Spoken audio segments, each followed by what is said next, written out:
Yes, I'm actually bringing Josh on stage. Today, Josh is joining us, and he is on stage right now. Hey, Josh, how are you? Hey, how are you? Phenomenal, phenomenal, phenomenal. So, guys, Josh is the founder of Kung Fu Data, which is a phenomenal TP partner working across China. And essentially, he is a fellow expert in all things digital, specifically focused on e-commerce in China and, of course, new retail and operating digital environments and stores. So today we're joined by him, and essentially our topic for today is, as we see, e-commerce and new retail in China. Josh, phenomenal to have you here with us. Thank you so much for having me, Ashley. Yeah, full confessions. I've had a glass of wine, so this is probably the best time to ask any really juicy questions that people want to know about. I'm a little loose right now. We've had a nice glass of French wine, and we're ready to talk, and it's a bit late. And this is exactly what Clubhouse is all about. And this session is recorded, guys. I would like to make sure that everybody knows that it's recorded. Josh, if there's something at the end of it that you want to cut, let me know early. No, this is the real You're going all in, right? You're going all in. all in. This is gorgeous. This is gorgeous. Well, guys, today we are having a Q&A session, right? And how does it work? For the first 10 minutes, me and Josh are going to have a chat about China's, social media and also e-commerce, of course. And then we're going to open the floor for questions. So if you have a question, you can raise your hand, and essentially when the time comes, I'm going to bring you on stage one by one to ask your question. And again, to just tell you a bit more about Josh, and by the way, if you're not following him yet and you are a China watcher, do that right now. Go to his profile, click following, and definitely hit that bell next to his name, because every time he's speaking and he's joining the rooms, you're going to be notified. If you don't click the bell, then essentially, you're not going to be notified, which is kind of a waste. Josh has been in China for, I think, 20 years? How many years has it been? Oh, don't even remind me. Don't even remind him, but he's a sinologist. He's been studying this culture. He's been studying the language since, let's just say, many springs ago, right? You can say that. 1995 is actually when I landed in China. 1995, and he barely got out of China alive back then, because I still remember the story when he got food poisoned and literally barely survived his research trip to some of the Chinese national minority villages, right? Yeah, I got typhoid fever. That was not fun. And you were trapped 300 kilometers from Kunming in the middle of Yunnan. And I think everyone who's been to Yunnan, right, it's an amazing place. But when you're trapped in the middle of nowhere, right, in a village with no car or anything, and in the mid-90s, it was not fun to get sick. And no one knew what the disease was, right? So it was terrible. It was a horrible experience. And of course, you learn from that, yeah? Well, you do learn a lot from that. And of course, right now, a lot of foreigners have a very different start into their China life and their experience of the country. You had it hardcore. You had the real kind of original way. So this is definitely something to remember. And I like my clients now. They start their journey at like opposite house, right, in Beijing. It's a rough landing. You land in the Peninsula Hotel. It's tough. You gotta do that China experience. You can't get through it. So it's definitely a very different experience right now. And for many years now, Josh has been running this, TP essentially operation. So what is a TP? For those of you that are wondering, Josh, can you introduce us? What is the business of TP? Why, when you go to China and you want to sell your product, you very often need to have these, TP partners or Taobao partners? What do they do? Who are they? Okay, so first of all, TP is a big word, right? Like everyone calls themselves a TP, but there's actually a very specific thing. So it's not a technical partner. It's not a trade partner, no matter how people try to say, they've changed it a million times. It means Tmall partner. That was the original point of being a TP. And what it is Alibaba, when they launched Tmall, created a division, obviously focused on authorized commerce for brands. And they realized when they did this, these bigger brands needed some help. So they created a partnership program, and essentially anyone that wants to become a Tmall partner has to go through a certification process. And so their team comes out, they audit you, make sure you're financially solvent.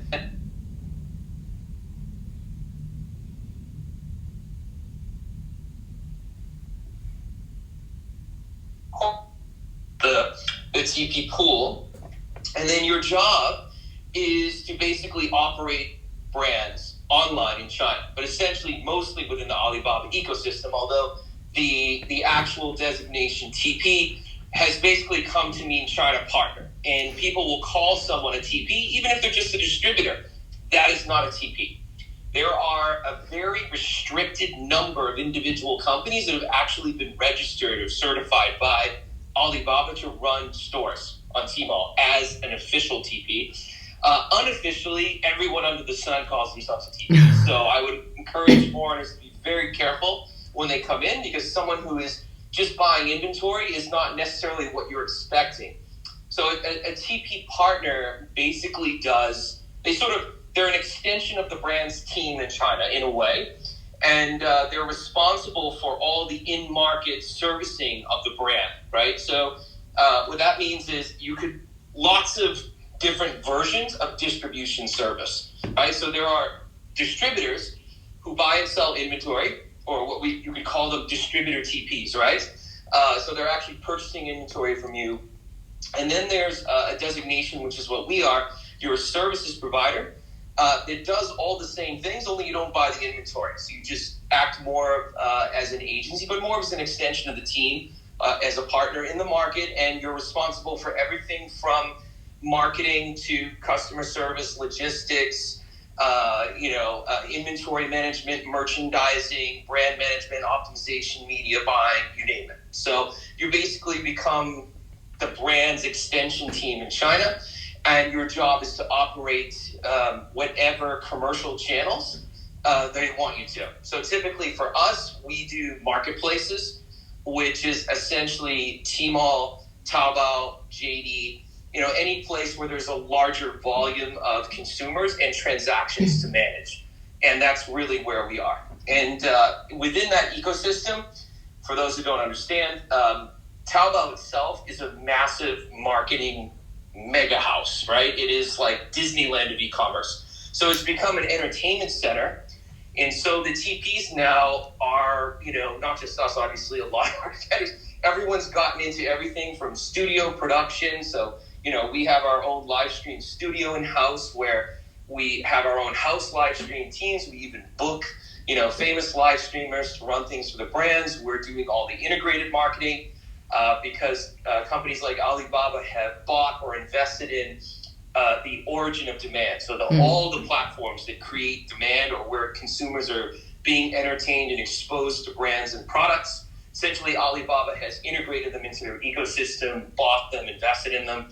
So whether you're marketing in Red or you're doing something in Douyin, originally Douyin was integrated in Taobao. Or if you're doing any kind of sort of KOL marketing now, a lot of the traffic and sort of the activation is dropping directly into the Alibaba ecosystem at some point.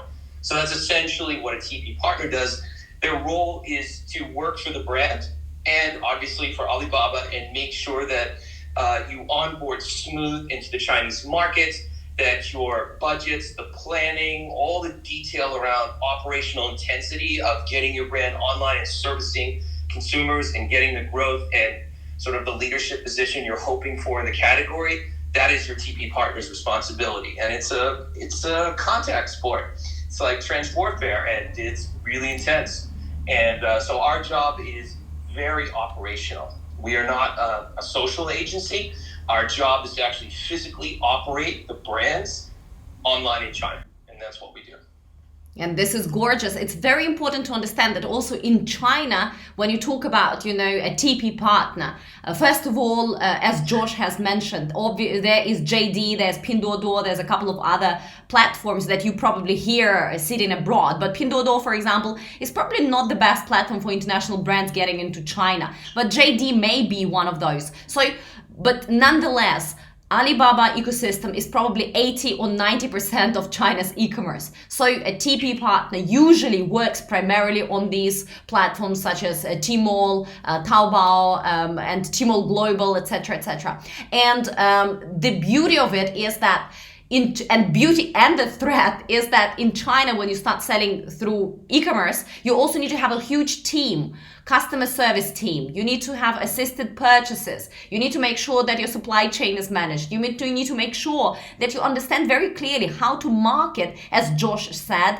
inside the marketplace. There are all these different festivals. There are super brand days. There is an expectation from Alibaba as a provider that you actually invest a lot of money in creating content on the platform and that you're bringing traffic from outside of the platform. So all these expectations fall on the shoulders of the brand. And if you understand, you know, Tmall Global, you know that it's not open for everybody. It's not that, oh, brand A wants to get into China and then you just register by yourself on Tmall Global and here you go. You need to go through a certain vetting process, yeah, to register there. And they will ask you questions. They will ask you for your business plan, for your marketing plan. They will ask you for your operations plan and for your, you know, first year kind of turnover plan. So how do you come up with all that? You go to people like, you know, TP partners, and essentially they, based on their experience, based on the data that you're crawling from similar industries, they give you this business plan, give you these estimations, and they also estimate your budget spend for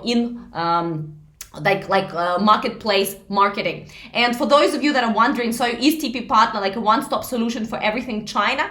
It can be so, or you can also separate, depending on how big your brand is, separate the functions. For example, I run a digital marketing agency, and what we do, we very often work with TP partners. They do, for instance, marketing and obviously operation and CRM for platforms, so inside marketplace, but then outside of the marketplace, so creating content for social media and running campaigns that are kind of uniting cross social media, etc., etc. This is managed by a marketing agency, and then TP partner is handling inside marketplaces, and then the brand is handling basically the whole thing, and that's how their China team looks. Yay, Josh. Yeah, Josh. I would say, you know, that's a very good point. So communication strategy, brand positioning, asset creation, and content are normally not managed by the TP. The TP manages everything that ends in a transaction, but everything else is typically run by the brand's agency. That is very true. So most of the time when brands come to us, it's usually through an agency partner who is looking for someone to do the heavy lift on the operations side and manage relationships with the platform and the events and all the commercial activity. And the communication agency stays in place. So we actually work with many agencies like Ashley's that are super high quality, that focus on building brand. And brand building, it's a big word, right? Actually, everyone talks about this, but do they know what it means? I think there's two components, right? There's a commercial component, which is the responsibility of the TP. So the actual commercial response that you're hoping from all your marketing.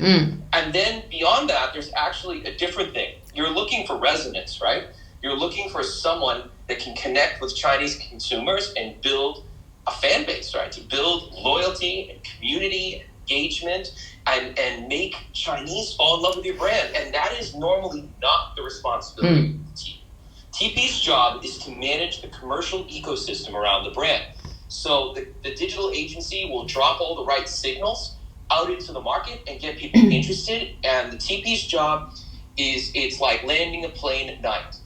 There's a dark runway. We light up the runway and get the plane to land, right? Our job is to take all that excitement and interest and move it through the commercial channel that is authorized and controlled by the brand, normally in a marketplace like Tmall and JD, but not always, right? It can be in other platforms. The goal is to take all the demand and move it down a channel that the brand controls. And that is part of our job. So that's where it begins and ends. The responsibilities are very different. And what I would say, it's actually quite odd, or maybe odd, it would be rare, as someone who's exceptionally good at commercial operations is also an amazing branding agency. So as an example. These are two different things. Very different things. So like when Ashley calls, although people will say they can do everything, to me, you immediately have a skeptical eye, right? When someone says, oh, we do everything. And then I think, oh, really? Well, what do you do well, right? So, especially for China.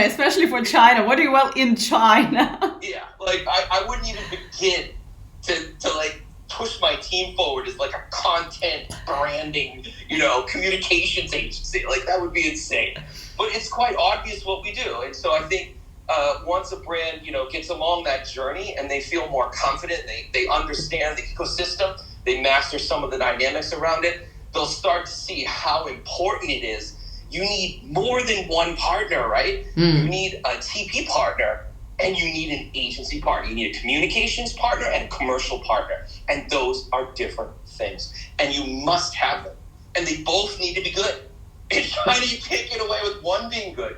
It doesn't make up for the other thing. So if you have bad branding and bad communications, you can't grow. Your brand will not have enough scale to be competitive in the marketplace. So there's no commercial case.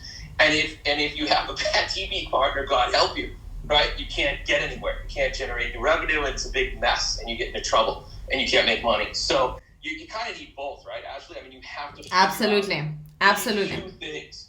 Absolutely. And the reality is in the China market today, I mean, when new brands are coming to China, they very often either come through the commercial part. So they go to TP and they say, that's it, just sell for us.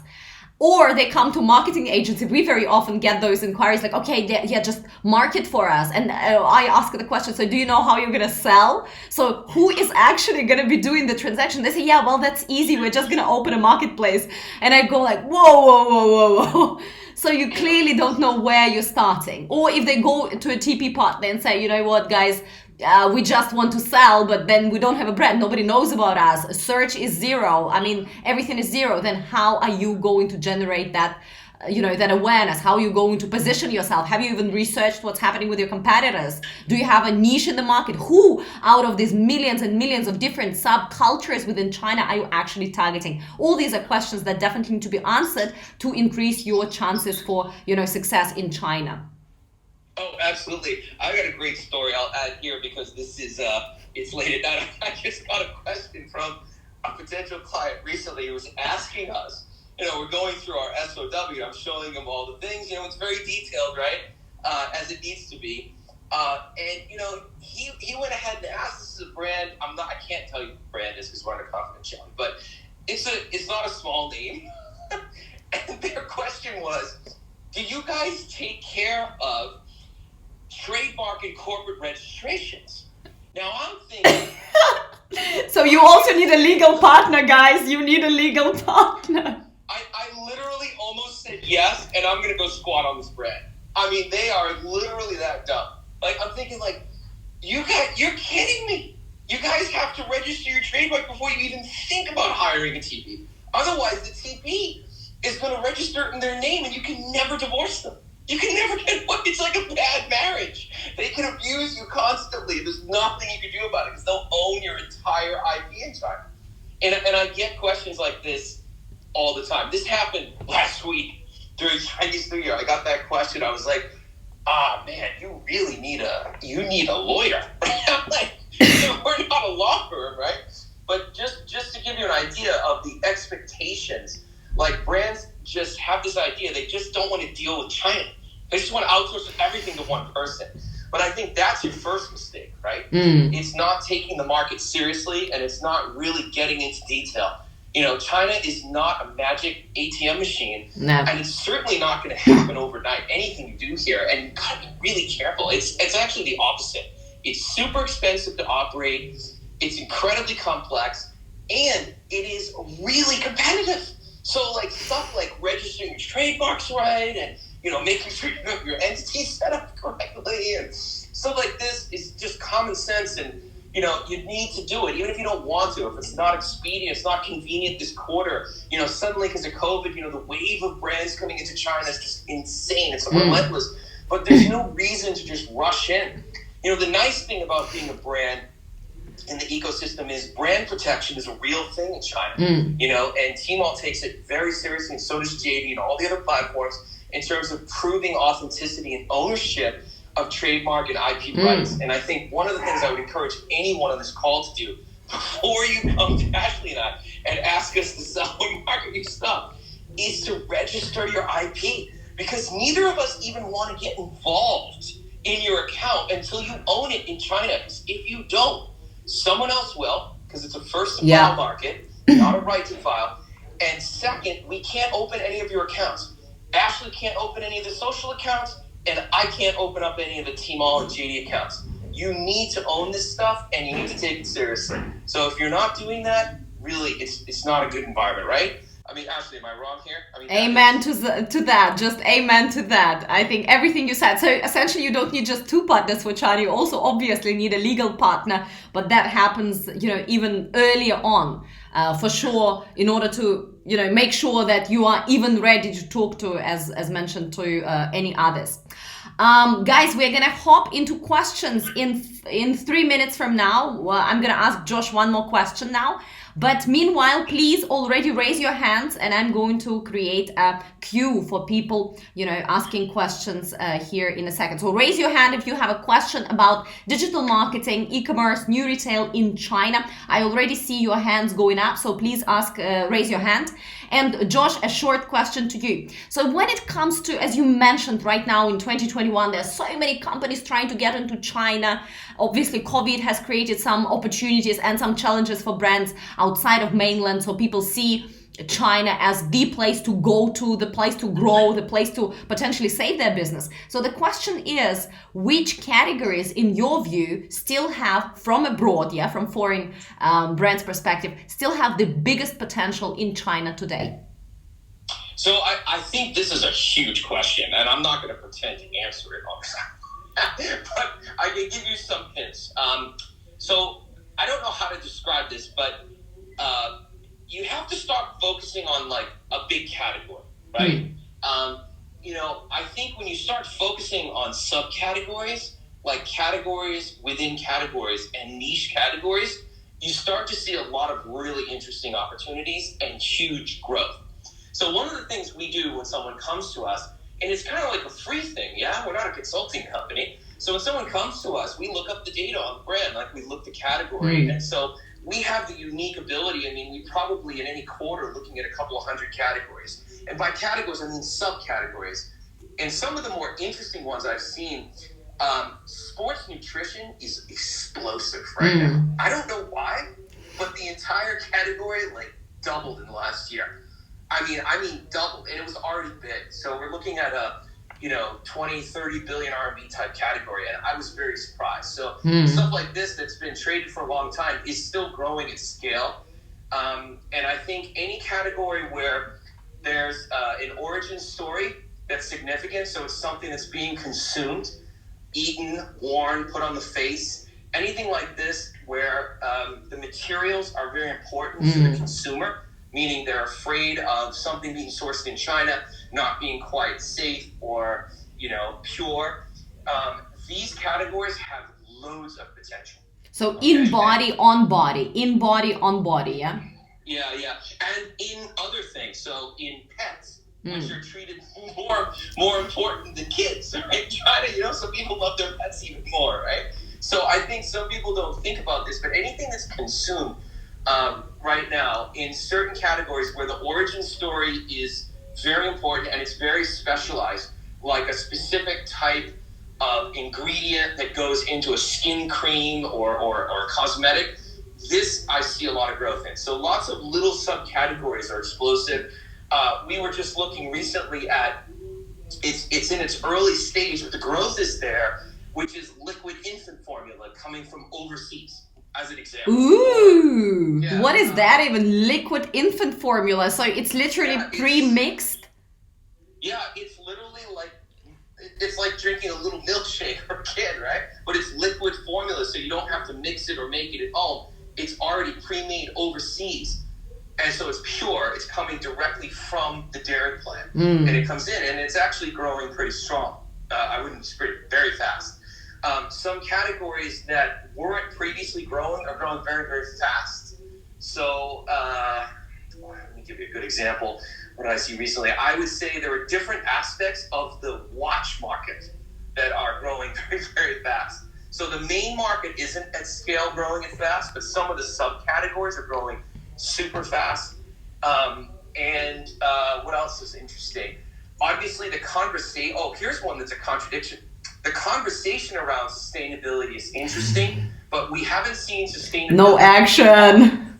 No action. So a lot of time, no action, but there is a lot of action in different categories. So any kind of professional apparel for people that do athletics. It could be any sport. It could be any hobby or activity. Like hobbyist categories are really growing strong. Like we have clients in 5 different categories that are different various hobbies, whether they're racing motorcycles or they're, skiers or whatever the case may be. They're triathletes, they're competitive weightlifters. It's bizarre, but the brands that are around this mobility and sports mobility and performance, whether it's something you eat or whether you're sort of actively outside doing, the growth is incredible. And every one of those brands is growing more than 50% a year in all different categories. This is like 20 categories. So subcategories within 5 major categories, all of them are growing very strong. So I see that kind of opportunity. It's very niche. It's not like a super category growing like it was like 5 or 6 years ago, but it's more like niche categories. And I think this is where foreigners can play really well. So if you have a patented, interesting heritage product, it doesn't matter what it is, as long as the story's there, the IP is there, you can grow. I have someone who's in functional gummies. That is what we would call a Wang Hong brand, right? Like an influencer activated brand. It's doing super well. Demi-fine jewelry is doing incredibly well, and it's growing super fast, and it's something that foreigners dominate. So a lot of categories that used to be travel retail are now China domestic retail because of COVID. All of those categories are on fire. So it's actually quite a few. It's, if you look at the perfume category as an example, perfume, the top 30 stores, there's no domestic player. Yeah. I think it's like one Chinese brand out of 50. So there's a lot of categories as a foreigner that you can play in and do quite well. You just have to pay attention. And you have to have something worth doing. So for the big trends outside of China, coming into China, the single biggest is the influencer-driven sort of community brand. This I see in almost every category. Like you see those brands come in, and because it's sort of native to China as well, that concept of the influencer-created brand, the influencer overnight push, it seems to do so well. So let's call those spillover categories or spillover brands doing super well. But the ones you hear the most talk about, CBD, sustainability, clean beauty, all this stuff, they're either overtraded, over-expected, not big enough. I'm looking at, plant-based stuff, still not there. There's no scale. So I really think you have to consider, in some ways, China's moving slow. Some categories are not going to take off like they did overseas, but others are really growing much faster. And the goal would be to position yourself for that and just make sure you have all the ducks in a row and you have the right resources to come in. The best thing you can do is really just brand engagement. I think that's the best thing you can do regardless of category. So we have a client who's in a slow growing category. It grows like 2-3%, but they've been consistently growing between 30 and 50% a year because they invest in branding. Yeah, branding is everything. That's one of the few markets in the world where actually branding and marketing really yields business results. I was recently on a call with a very senior person from a major brand representing China, the head of China, and that's exactly what he said. One of the few markets in the world where you invest money, you're building a brand, and then the brand works for you, and that translates very strongly into business results. Absolutely. Yeah, for sure. And great examples just now, Josh. So I love it.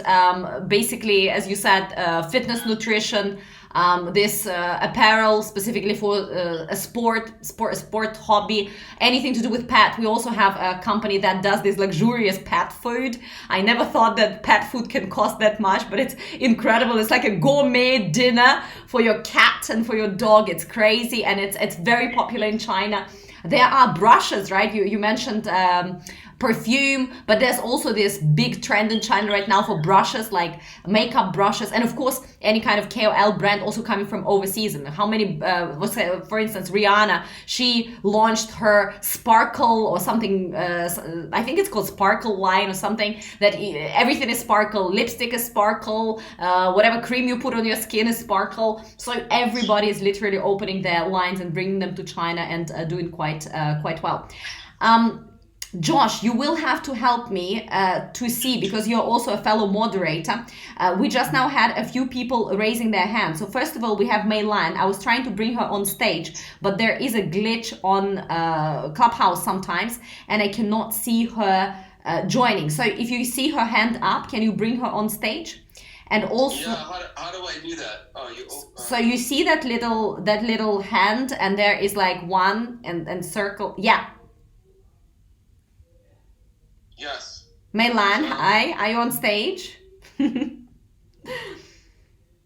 Well, I don't think so. Guys, whoever just now rose their hands, and I know that Sparky, you did raise your hand. Please raise it again, and Josh will try to bring you on stage. Sometimes there is this glitch on Clubhouse, and we are not able to operate. So Josh, right now I see Paul.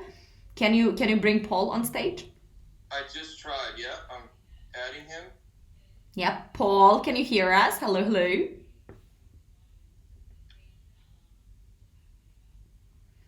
And I think Clubhouse is really glitchy right now. I'm not sure what's happening. This is good. How do you bring someone on stage again? Maybe I'm doing it wrong. Ooh, here. Okay, awesome. So Hendrik is raising a hand. Let me try to bring Hendrik. Oh, Hendrik could join. Look at this magic. Hendrik, how are you? Ashley, I'm well. Josh, nice to see you too. Thanks for the insights, guys. I was gonna just raise two things. I think the one thing that I disagree with Josh on is the whole plant-based categories. I've seen significant movement in the category, those alternate meats, stuff like impossible meat and the like, in the sense that it's pretty big. So that's the one thing. In terms of sports, I've also seen mega interest in outdoor sports, especially in the snow space. So snowboards and the whole lot, it's basically growing at a rate of knots that basically makes my head go spin to the point that I actually think that I might be on a downhill somewhere.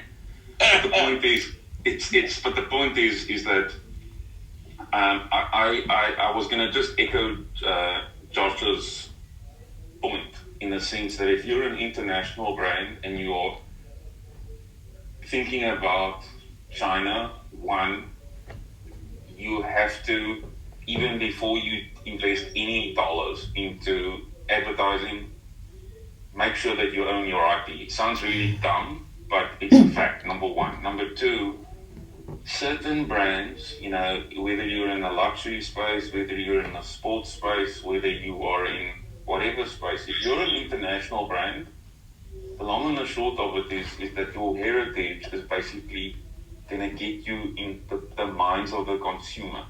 And then, as Ashley mentioned, wait for it, then you have to invest into brand marketing.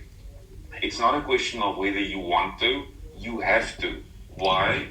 Because your competitors, in most cases, are doing it. And if you don't do it, nobody will know about you. Wait for it. Amen to that. Absolutely. And so I think the long and the short of it is you have to be very strategic. I was also going to echo Josh's words, and it's it's quite scary how minds think alike, even though we're 25,000 miles away from one another. We can't see one another, but we can hear one another. I think brands have to understand that you have to be uber strategic in where you want to go. Do you need KOLs? Because everybody wants it, but there's an actual mega strategy around that folks aren't actually aware of. But I'd also add that you've got to focus on the consumer, and you've got to ensure that you delight the Chinese consumer, because you have literally, and I've seen this with multiple international brands, you had one shop, whether you're on Tmall, JD, whatever. If there's a bad experience and you get onto the netizens' attention, boy, things can go badly fast. Yeah, I would echo a few things. One, I really hope what you said about plant-based alternatives is good. I should have qualified my statement on that. On the plant-based alternatives, actually, the non-dairy liquid category, beverage, is doing really well and it's growing very fast. I don't know about meats. I have a very good friend in a startup, and they're having trouble with scale. So my personal experience has been limited, but in terms of digital commerce for, I should say, emerging brands in that space, unless you already had previous positioning, the consumer base has not reached scale, at least from what we can see. But that doesn't mean it's not a good category long term. And there are parts of plant-based categories and subcategories that are doing, as you said, exceptionally well in volume. And one of those is plant-based milks. They're going really well right now. So you are right about that. One thing I would say on brand marketing, because this point cannot be overemphasized. Yeah. I think brands have been getting very lazy outside China for a very long time.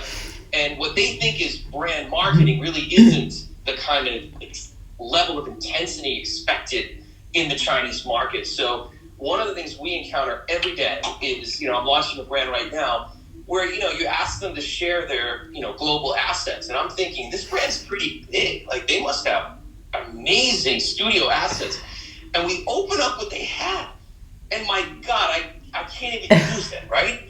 They've got to go through an entire studio creative process just to meet the minimum standard to fill out the sections of a product page on Tmall. Now that's sad, right? That a global brand at this level of scale does not have competitive brand assets, let alone marketing. So you can imagine, content-wise, it's worse than the product images and the videos. So I would suggest to this audience that if you guys are serious, then get very serious about assets and get really serious about brand marketing. Because if you're going to come to China and not do this, you can't get anywhere in the platforms unless you're just lucky. And a lot of success in China for foreign brands really is an accident. It's just, it's accidental success. Daigous blew it up, whatever. They hit it at the right time. But really, if you're coming in by intention, you have to spend more than half of your budget for the first few years. I would say more like 70% on brand marketing and asset creation. And that's really heavy for a brand. Your P&L is going to be very ugly, but you have to do it. And there's a lot of value in the durable brand equity you get as a result of those investments. But they take time. It takes time to boil water in China. It's not a magic button. So I think that point that you made, and I'm sure Ashley can chime in on this, is so critical. And I'm sure, Ashley, you see this all the time, like brands with budgets that you just can't do anything, right? You can't help them. It's like they just don't want to put the time and the energy into this connection and, as you said, Hendrik, delighting Chinese consumers. Oh, absolutely, Josh. I mean, every word. When it comes to assets, it's shocking indeed, because very often these assets, first of all, look like TV ads, right? If we talk about video, a lot of things in China right now are video or GIFs or animated assets. So of them look like an ad, and in China an ad does not work. It needs to be personal. It needs to be, you know, created for a specific platform. The second thing is storytelling. It's very far away from consumer. So as you said, it's very lazy assets, if at all. And in terms of the pictures, GIFs, etc., it's just not adapt to the speed. Or sometimes even really big brand comes and they have this whole sophisticated system about, you know, onboarding these brand partners, right, that are supposed to manage brand in local markets, and you go through this training and you finally get access to the assets and you realize that there are 500 pictures, but what beyond? I mean, we're going to use 500 pictures in a month in China in all the heavy, you know, promotions and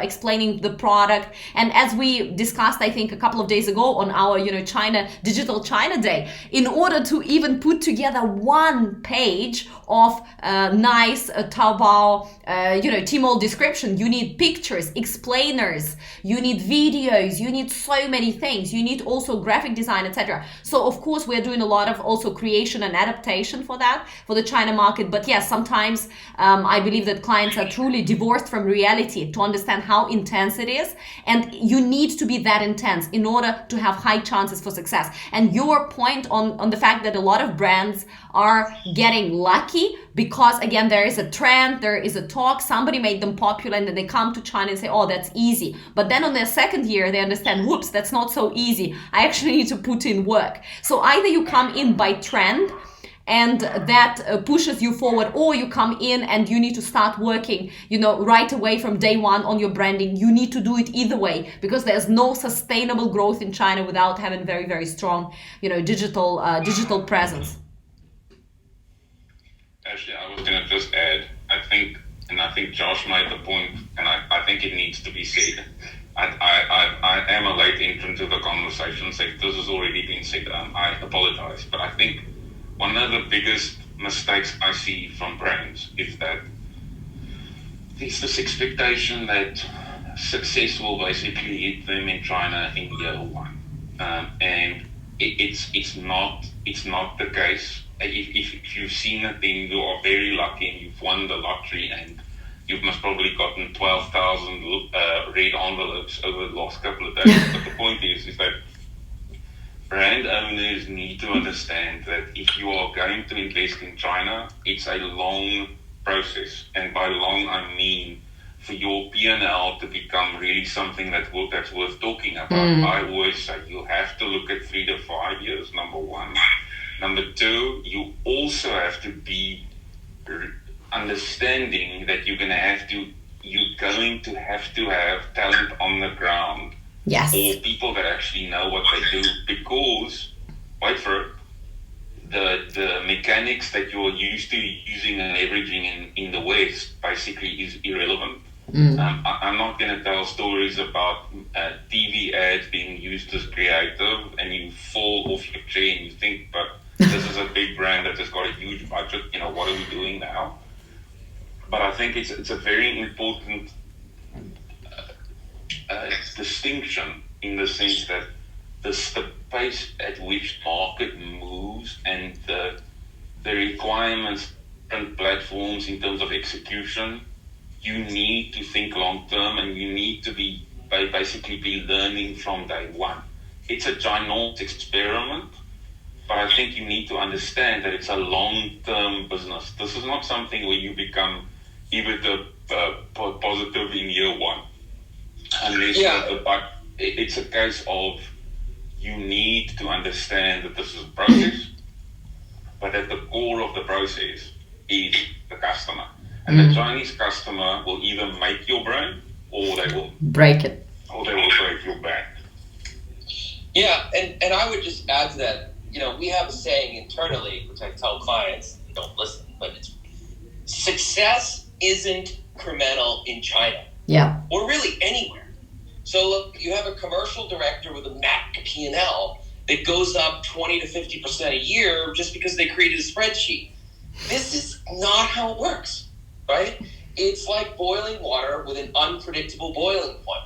Until the water boils over, it's just a pot of hot water, right? So, you know, you could go years and years with nothing, and then all of a sudden have a hit. You could go forever without a hit. You could hit overnight. you don't know. It's very unpredictable. I mean, last year, to give you an idea. So I'll give you the last year. So we had 3 0-1s in the first year. The first brand, it took 6 months, which to me was luck. Now, this doesn't mean they were making money, but they got to the point where they're doing 1 million RMB a month, right? It took them 6 months. And to me, that's the minimum sales volume that you do as a brand in most categories. Let's say FMCG exception, because it's low margin, but in most categories, let's say premium categories, you hit 1 million RMB a month. You're kind of happy with your partner in China. You've got a multi-million-dollar business, US dollar or euro business, and you're sort of lost a bit of money, but not much, right? Then the fact that happened for them in 6 months is amazing. I have another client, it took 9. Another one took the whole. But the big one was in September. It was almost 2.5 years to the day that we launched the brand that has not done squat. I mean, literally, it doesn't matter what we did for like 2.5 years, we couldn't get any traction. And all the content and all the hard work and all the customer service and the investment and the clients very upset and COVID and their business is hurting globally. And I said, stick with it, stick with it, stick with it. And then in September, something changed. I can't even point to why, but the water just over and sales tripled and has stayed like that for literally 6 months and keeps growing. And predict that for the first 2 years, you want to end the project. But this is the value of what you're saying. I mean, you have to have a 3 to 5 year plan. I mean, and you just have to. It's practical. I mean, you just don't know when that moment's going to happen for you as a brand. And it takes so much time. And, the labor and the investment and the energy put in, it's very high in China. It's not like launching an Amazon or a Shopify. So you do that in 3 hours, right? I mean, this is a whole different scale of operational intensity, as everyone on this call knows who works at China. And so, to go through that process with less than a long-term horizon is just, and I really don't encourage anyone to do China unless you're really prepared for that investment. Absolutely, guys. This is phenomenal. Both Hendrik, Josh, and let me remind you guys, please follow Josh, follow Hendrik, both of them. I know personally, very good friends of mine, phenomenal China watchers. Hendrik is based in South Africa. He's consulting businesses, tech companies, those that want to expand into China from around the world and from African continent. He's consulting them on the China opportunity. Josh, also a phenomenal friend of mine, based here in Asia, a long-time China watcher, has been living in China since 1995. And Josh essentially is running a TP Taobao partner who helps you to sell into China on digital platforms, specifically Alibaba. And of course, they have also CRM. They manage your marketing within marketplaces, etc. So follow Josh, follow Hendrik right now, and follow them with a bell so you won't miss next time they talk and join the room. Right now, let's move on and ask a few people on stage to ask their questions or add to conversation. We're going to go one by one. First of all, Sparky, I finally managed to bring you on stage after the Clubhouse glitch. So welcome on stage, and please address us with your question or addition to whatever you wanted to discuss. Ashley, I'm guessing you've called me because your voice kept on cutting off, so I couldn't hear you clearly. Yes, it was you. Sparky, go ahead. Well, thank you so much, Ashley. Thank you so much, first of all, for doing a phenomenal job of putting this together. I really appreciate it. And Josh, I think most of the questions I had while I was sitting and listening to you guys, I've got most of them answered, which is pretty good. One of the things that we are looking at is in the FMCG space, and I heard you say a few minutes ago, Josh, that in the FMCG space it is right now. Now, when it comes to liquid consumables, are there any particular health, let's say the Chinese health department, or any particular certification that we have to be aware of prior to launching a product along with registering the IP locally? So that's a good question. So what's nice about FMCG is it actually goes as regular trade. So most of my clients, whether they sell, well, beer is an exception, right? It's alcohol, but let's say they're in some type of consumable, unless it's cosmetic or considered a medicine, it is registered as like food, right? It goes as general trade. So it's actually quite a good thing to be selling stuff that doesn't go through CFDA in terms of speed to market. On the other hand, if your products have to go through that registration process, you could look at it a different way. You still haven't registered trademarks. That's going to take time anyway. So you may as well register the products at the same time or in tandem. And there's a nice thing about having registered products. It just eliminates a huge amount of your competition domestically. So if you consider anyone can sell across the border, if you sell a product that actually gets registered successfully in China, you can attract a lot of distribution and retail channels that you cannot when you sell cross-border. And the reason is those domestic channels do not want to sell products where they get a margin squeeze from overseas traders. Yeah. So the Chinese are very, very clever when it comes to understanding parallel importing and price arbitrage. So what they look for is if you are in a category where there's registered product, it's actually a major asset to you as a brand to own your registrations in China. Beyond IP, if you can own sort of an FDA type registration in your category, you immediately become attractive to all the big retailers, distributors, field marketing companies. Everyone wants to get you into market. And at that point, there's literally no competition. So as long as your product is unique, good heritage, from a foreign country, origin source control, the registration itself gives you centralized inventory and price control in China, which is when the big guys get interested, like direct response television stations that, serve 1 billion people and have, 500 Tmall and Taobao stores. So we have a client who has a customer. They take on all the responsibility. They basically, because the product's registered, they take it on. They do all the marketing, advertising. I mean, they built a huge business, a couple 100 million RMB, literally wholesale to these guys. But these guys wouldn't touch it until they had the product registrations. And I think those kind of opportunities are really for foreign brands that do go through registration. So I wouldn't encourage you to avoid that. Just because your products require it, it's actually an asset. So anyone in sort of medical supplies distribution or any kind of sort of trade that involves that registration process, if like one of my clients, Bayer, they registered everything. And each one of their medicines, their OTC medicines, skincare products, because they're registered in China, they have huge business. Each item will be bigger than most companies, right, in terms of sales. So I think there is a prize worth pursuing there if you have those kind of products. Does that make sense? Does that answer your question? Yeah, it absolutely does. Thank you so much for that. I really appreciate it. Now, the product that we have Halal Certification, for example, and we have Kosher Certification as well.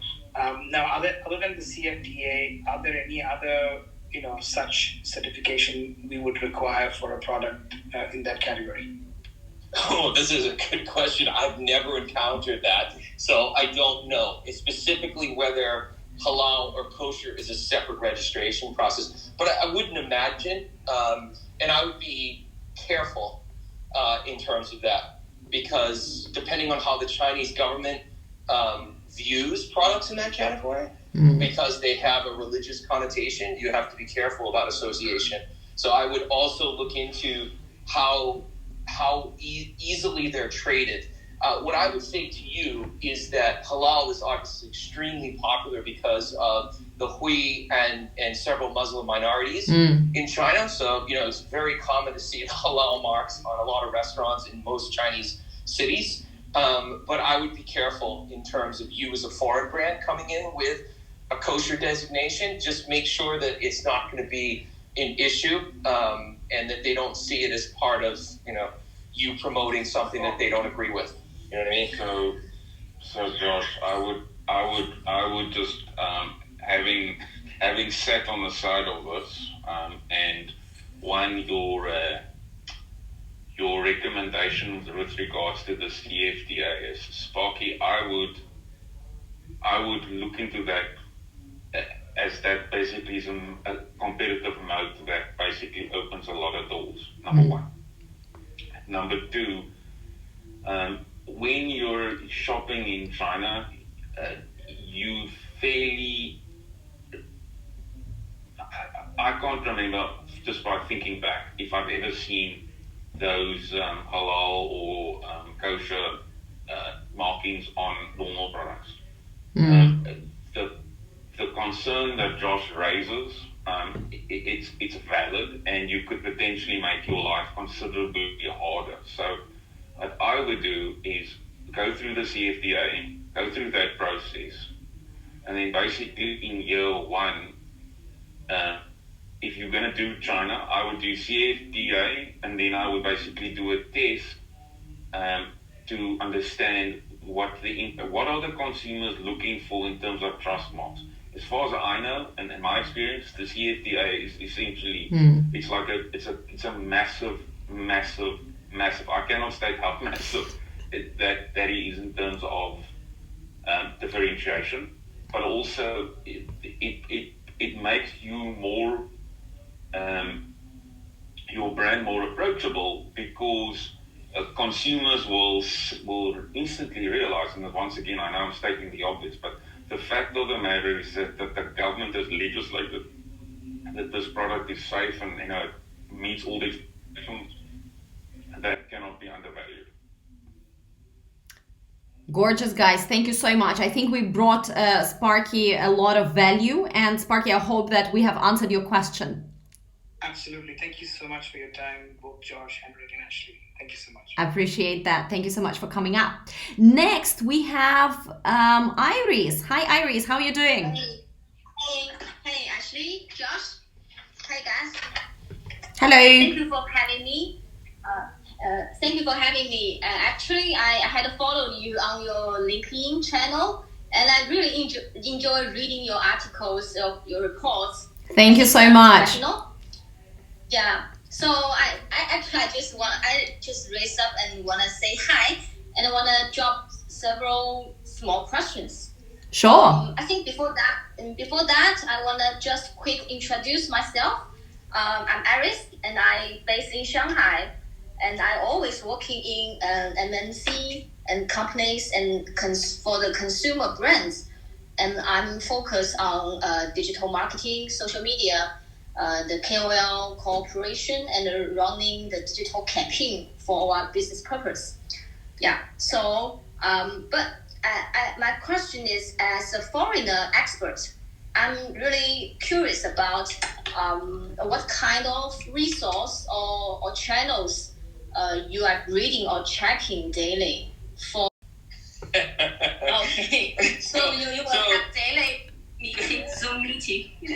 Well, I mean, I think people get the mistaken idea that individuals are superheroes with magic powers. I'm sure Ashley would agree that our superpower is that we lead a large team of ridiculously talented individuals who are out there in the trenches in China fighting the good fight every day. We operate over 20 stores on Tmall and JD. I have 15 brands under management. I have a full-size team Beijing and Shanghai, and that's all they do all day long. So all the information you see that we publish is from my team. We have a marketing team in-house that collects data and information and stories of clients, shares experiences and data that we use every day at work. So that's where our information comes from. And I used to live in Shanghai, and of course, Ashley introduced me. I mean, I've been in China since the 90s, mid-90s. So I moved here for my family in about 3 years ago. But previously, I was in China all that time. So I don't think, and also Ashley, she basically grew up in China. She was there for a very long time. So both of us have teams on the ground. And I think that's, Ashley and my absolutely. So Iris, I moved to mainland when I was 17 years old, and then I obviously went to university in China. I speak the language. I've been also living in Chongqing since I was 17, right? So it wasn't a fancy China like Beijing or Shanghai. And to build on what Josh has just now said, I also have teams in Shanghai and Hong Kong. And in Hong Kong, I've got 20 people from mainland China working for me here. And of course, in Shenzhen, we also have a team. So our experience, first of all, both me, Josh, we read, write Mandarin Chinese. So we definitely get our information, if external information, from local Chinese sources. Besides that, we do have teams. And that's what I want to also mention. It's impossible to really deeply understand China without having very strong connection to that market. Hendrik, for example, as I mentioned earlier, is a fellow China watcher, and he is working very closely with the platforms. He and myself, we are both members of Alibaba Global Influencer Network, which means every couple of months we are being invited to exclusive Alibaba event where Alibaba team itself, like the top team, actually is presenting some of their internal findings, something that they do not necessarily share publicly, and they give us deeper insights. So there's different ways to be the China watcher and be deep with it, but you need to have that unique connection, either through language or the team or both, or this unique access to the platforms. Awesome. Yeah. Okay. Yeah. So my second question is based on what's your understanding or your forecast on the social live streaming in China? Because last year, because of COVID-19, I think the live streaming is booming up very strong and quickly in China market. So what's your forecast for this year or the next couple of years? Do you still think live streaming works, or what kind of new innovation on live streaming the topic? What's your perspective? Ashley, you want me to go first? Go ahead. Yeah. So obviously, every TP has had to build a live stream studio in-house, and we are no exception. So on staff, I have a full-time professional who live streams for all the stores we run every day. So we have in-house live stream with the store management team and the customer service team. We have a professional live streamer on staff. And this has now just become a part of our SOW standard with clients. So I think it's the concept of live commerce in China is very real. And I think you have to be doing some form of this. You don't need to do it 24/7, but you have to be involved in it because it creates a much higher level of engagement, much like you see right now on this Clubhouse, right? It's the same kind of concept. So I would say you have to be in the game. Now, in terms of what works, this we have a lot of experience. We have literally, I'm going to admit this, failed to work with anything mid-tier. So any tier 2, 3, 4, anything in the middle, I cannot make it work. And it doesn't matter if the brand is big or small or hot or cold. We've tried it with all of them. And what we found works best is still tier 1 live streamers produce big results. So my most success has been with Austin Lee over the last year, and great collaborations. And contrary to popular belief, he runs a really professional business. He is exceptionally good. His team is awesome. Return rates are very low. So there's no shuadan. I mean, this is real sales. I found it to be a very successful way to do activation. So what we use tier 1 live stream for is for amplification. Yeah. And what that means is when a brand is already sort of successful or getting more successful, it picks up the notice or it's attractive to tier 1 live streamers. And at that point, you can kind of push yourself over the hill. So if you were climbing a mountain and you're close to the top, but it's really steep at the top and it's really hard to get there, a tier 1 live stream program that's consistent, you do it every month or every 2 months, you suck up the cost and you just do it, it really moves mountains. So one of my clients was able to launch a new brand, a new product line, and start first day sales with Austin of over $1 million, right? And that was for a brand new product that I didn't even think was going to sell. In addition to that, the volume is huge, return rates are low, and you get a halo effect. So when the live streamer is doing it through your Tmall store, the item, the product, gets supercharged, so to speak. So, because you're pushing millions in minutes through that one SKU, and as long as the items are not returned, right, you get credit for that. So the algorithm in Alibaba is a performance algorithm. So if your SKUs get pumped up with all these sales and successful sales and growth, the algorithm re-ranks your product and gives you this very favorable sort of wind in your sales. You're selling, your ship goes faster. And so what we found is with Austin and people like him, the higher end live streamers, return rates are low, the sales are real, and the halo effect is strong. So even though you might do like 3 million or 5 million in, for the live stream that month, and it does seem to suck up a lot of sales, you still do twice that amount at full price retail. So my clients have been able to offset the cost, meaning, sort of write down the expense of the live stream that they don't make money on with the future sales in the halo period following the live stream. So I think it's a very, very viable strategy for a lot of different brands. And it's not just our stores and our brands that have benefited. Obviously, when you're working with tier one, you can do a lot of magic, and many brands have done very well with it. On the other end, we had real success with in-house live stream. And what that means is, the store team, the management team of the store is spending a lot of time in teaching people, and it works really well with products that require a high level of training or knowledge to understand. So one of my clients sells a mobility product. It's a compression stocking, and if you were in sports, it's a German brand, you would know it. But in China, it was new, and so it was a 0 to 1, and the client did not have budget for like tier one live stream. So we just did house live stream, and it started really slow. And I was like, oh, this is painful to watch. Like my team doing all this work for nothing. But after a few months, it started to build up. And I think it was literally by April or May, we were getting almost 1,000 people on a live stream. And these are real people, right? Not fake. You mean on the Tmall, which platform? Tmall. This is on the Tmall store. And so by like the third month, we were getting 800 to 1,000 people to watch the live stream. And this is just my team. They're not KOLs. And so on 618, we did millions. And it was because of the buildup with the live stream education over a 3-month period. So the brand started to really grow as a result of that. So those are the two positive experiences I've had. And I've had a lot of negative experiences in anything in the middle. So like anything that's like 1 million followers, it just doesn't work. It's either fake or, it's transactional, or it's just not worth it. And to me, you're much better spending those resources in many other aspects of content marketing.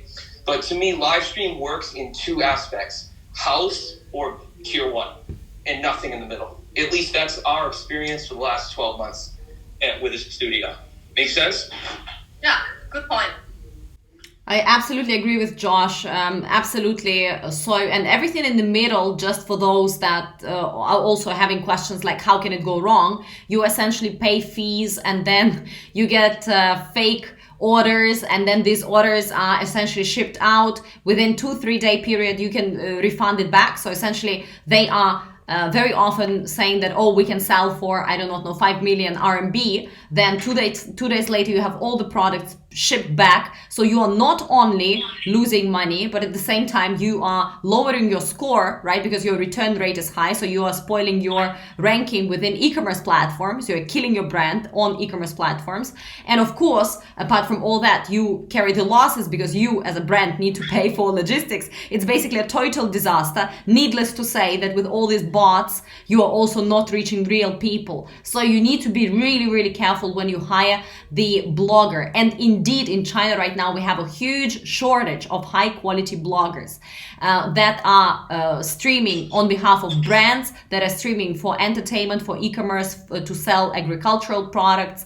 There's a huge shortage. And right now, brands, in-house teams, as well as platforms themselves, as well as MCNs, are literally, they are wild west out on a hunt hunting people that can do live streaming full time. And for those of you that are also not very familiar, if you are a live streamer, that's a full-time job every day without a break. Doesn't matter whether you're sick, doesn't matter whether you want to take time with your family. You need to be there every single day, and very often, especially if you are building yourself up as a blogger, influencer, or you represent a brand.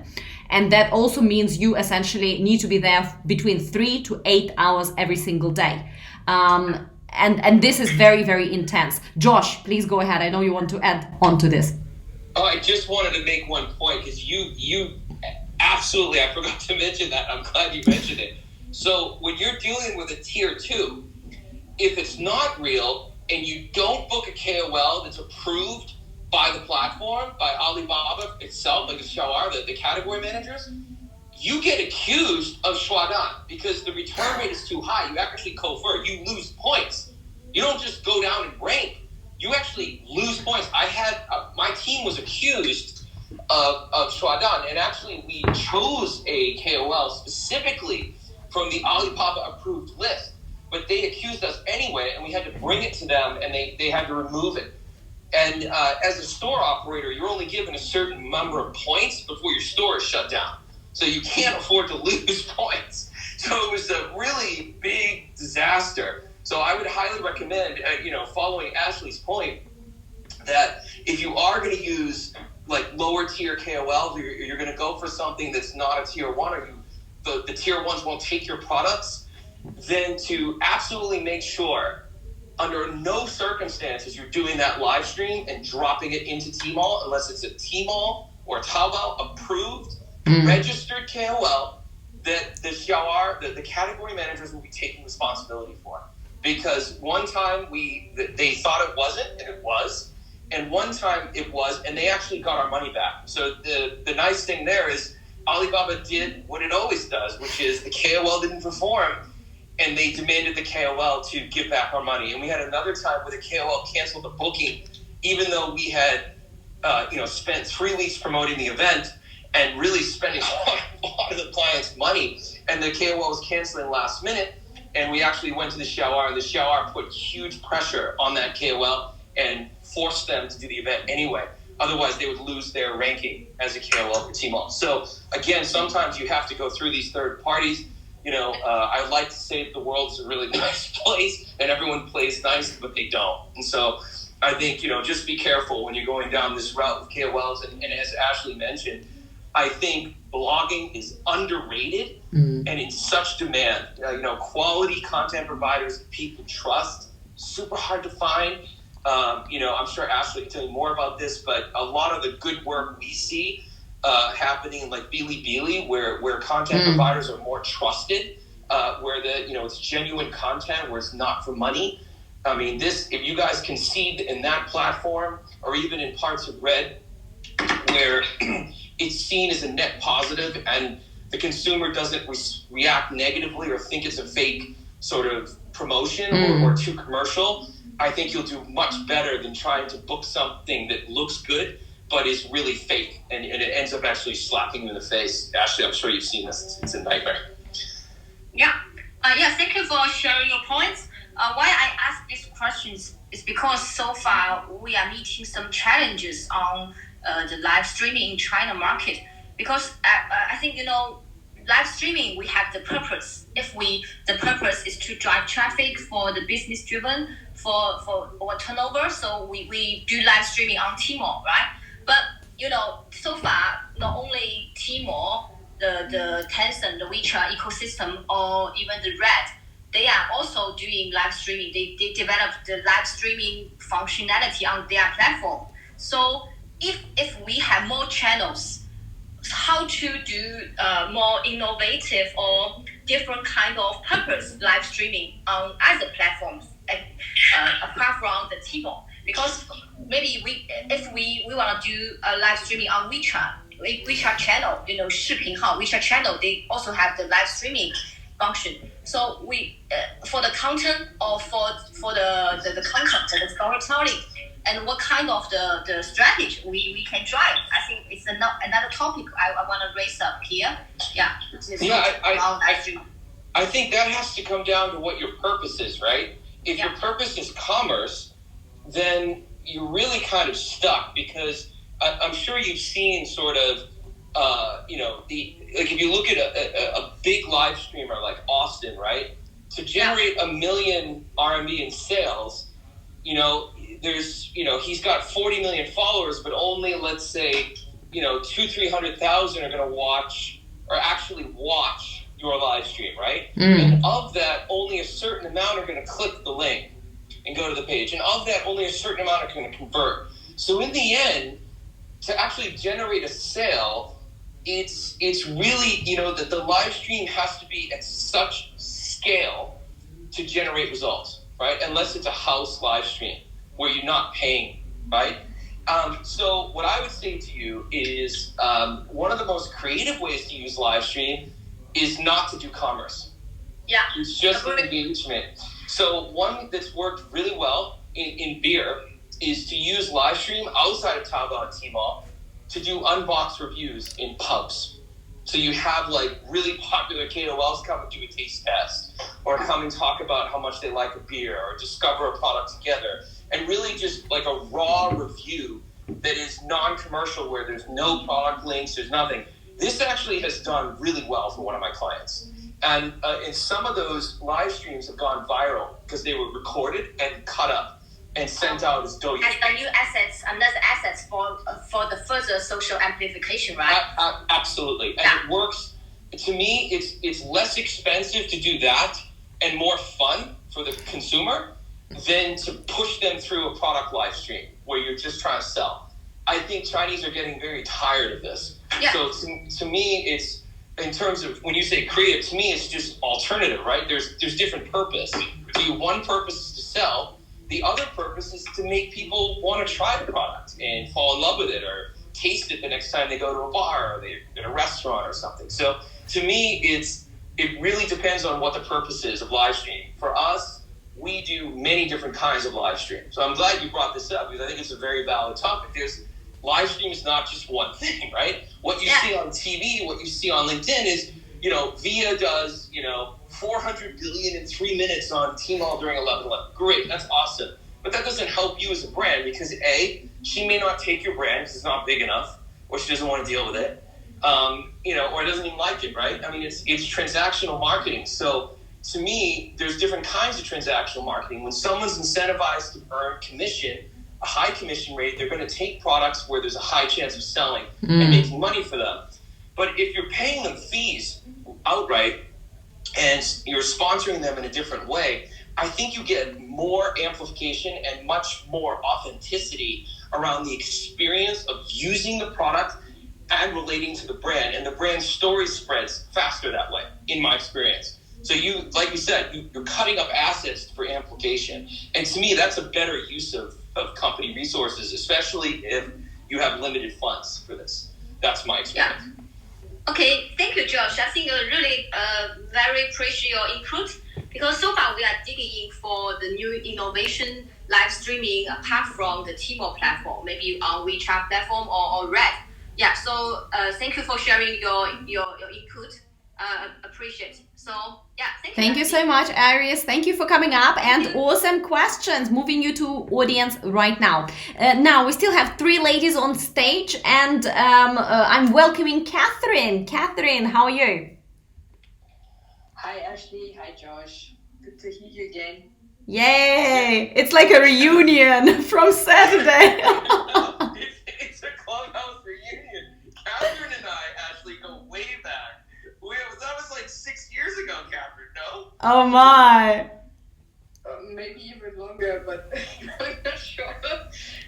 So, yeah, I actually was just going to build on a discussion that probably was around half an hour ago, or maybe even an hour ago now, because I think that a lot of brands, when they want to enter into the Chinese market, especially a lot of European brands that I see, their management, when they enter into the market, they're like, okay, they want to enter into China. They know that it has big potential, but they totally underestimate the amount of resource in terms of budgets, in terms of people that they actually need for this. And they really do think that they can do a little bit of China. They don't realize that you either do China and you do it wholeheartedly, or you best just let it go and do something else, like, I don't know, somewhere small. I don't want to name any names because I don't know where everybody is from in the audience, but, you know. Smart. Kathryn, you thinking about picking a fight? I was gonna say, if you don't have the resources and you're not prepared to commit to giving 100% of energy to China, then really you're better off to, I don't know, take a look at Malta or take a look at Slovenia, or, you know, somewhere which is much smaller geographically and which can be done with much less resource and much less input. Because I've witnessed so often brands who they think that they have a lot of, like you spoke earlier, they think they have a lot of assets, but they don't realize that China just eats assets, and that you need 3 or 4 times the amount of content that you would need for Europe or probably for the US. I don't know, I'm not expert on that market, but they just totally underestimate how much material they actually need, and they're not flexible enough to be able to prepare that quickly enough in order to feed the Chinese machine, let's say. Yeah, I mean, I couldn't agree more with that. I think asset heavy would be an understatement. I think, like, and speaking about the US, like, And British, you know, understatement. Yeah, you need like 6-7 times as many assets. Yeah. I mean, it's not even like 3 times. you need everything, and it's minimum expectation. So not only can they not produce those assets, they're not organized to have this information. I just don't think they have the talent on hand to actually deliver it, which is really the biggest problem. So there's actually a major shortage in studio creative. So Ashley mentioned a shortage in blogging. There's just a shortage in general of content creators across this ecosystem, because China's sort of set a whole new bar for what means something in terms of selling. And shopping in China is entertainment. It's not a utility, right? It's not, you're not going to shop because you want to get it over with as soon as you can. Which is sort of the attitude outside of China. You know, you want to go onto a platform or Amazon, you want it to happen in 3 minutes or less. And in China, I mean, people spend all day shopping. It's a source of entertainment. And so as a brand in China, you're really like a Hollywood studio. You know, you're putting out film. You're putting out model shots. You've got your red carpet. You have your influencers and ambassadors. You've got your entourage. You have your agents, you know. It's literally like that. And I think if you can't do that, at least the minimum required to get in the game, as you said, Kathryn, just think about not playing the game at all, and you'd be better off. You know, it's to me, you probably do a better job activating China not being in China in that case. Like, don't do it half-assed, just don't do it at all, and approach it a different way, right? And I think that works well.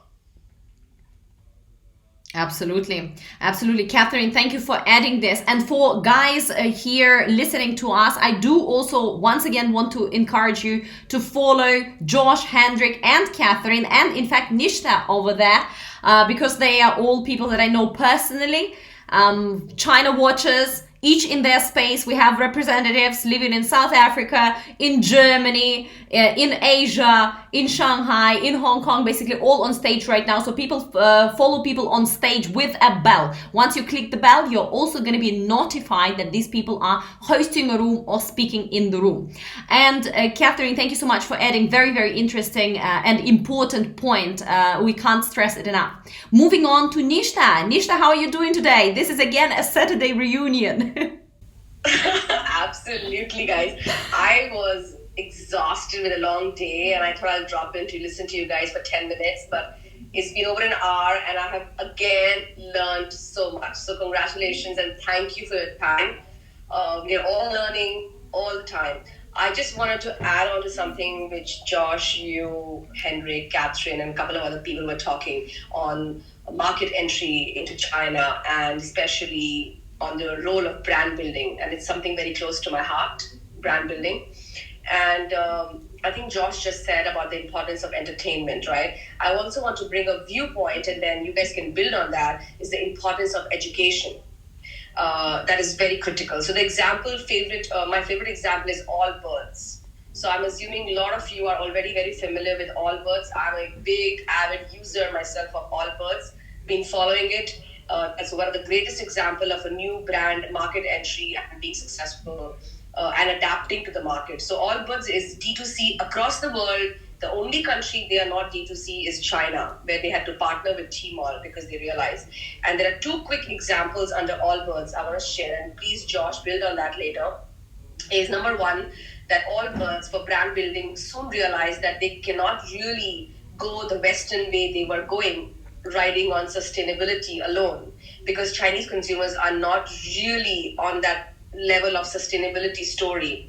And they realized to educate the Chinese consumers, they really had to understand what do they expect. And very interestingly, what I heard directly from Allbirds team is that the expectation or the assumption that Allbirds is not just about nature, because globally they talk about made in nature for nature. In China, the Chinese consumers looked up at Allbirds as an innovative company, not a product, but a company, the story of the founders and the company being innovative. So they had to pivot for China, and the storytelling was almost like analogy of luxury brands. The wool, the European luxury brands use, because Chinese consumers already know the story of luxury brands. So they pulled an analogy in the education toolkit with Tmall. See how luxury brands XYZ use their original wool from nature. And this is the same wool, we use it. This is how we make our product. This is the background story of how the products are built, how the founders created. That whole education really helped to build the brand. Number one. Number two, omni-channel. To be successful in e-commerce, it is not just the e-commerce alone, it's the omni-channel O2O, offline to online, online to offline. And during the COVID times, in the last 1 year, the retail staff of Allbirds turned into customer service agents for their e-commerce platforms. I think it was a very interesting pivot for them to actually ensure that the education toolkit they want to push forward is not just happening by some random people sitting behind the screen, but actually by real faces, authentic faces of Allbirds agents or brand ambassadors in the store who act like their customer service agents. And actually, if I'm not wrong, Josh, if you know, but I believe Tmall actually helped Allbirds to even set up their physical stores in the 4 major cities in China to make sure that it's very interconnected with Tmall. So that's my 2 cents on Allbirds. Please look up Allbirds if you guys want to know more about case studies. Thank you so much for bringing me up. Hey, Nishtha, great to hear your voice as always. I'm glad you brought this one up. So I'll mention one thing to the audience that's useful. My team actually did a case study on Allbirds.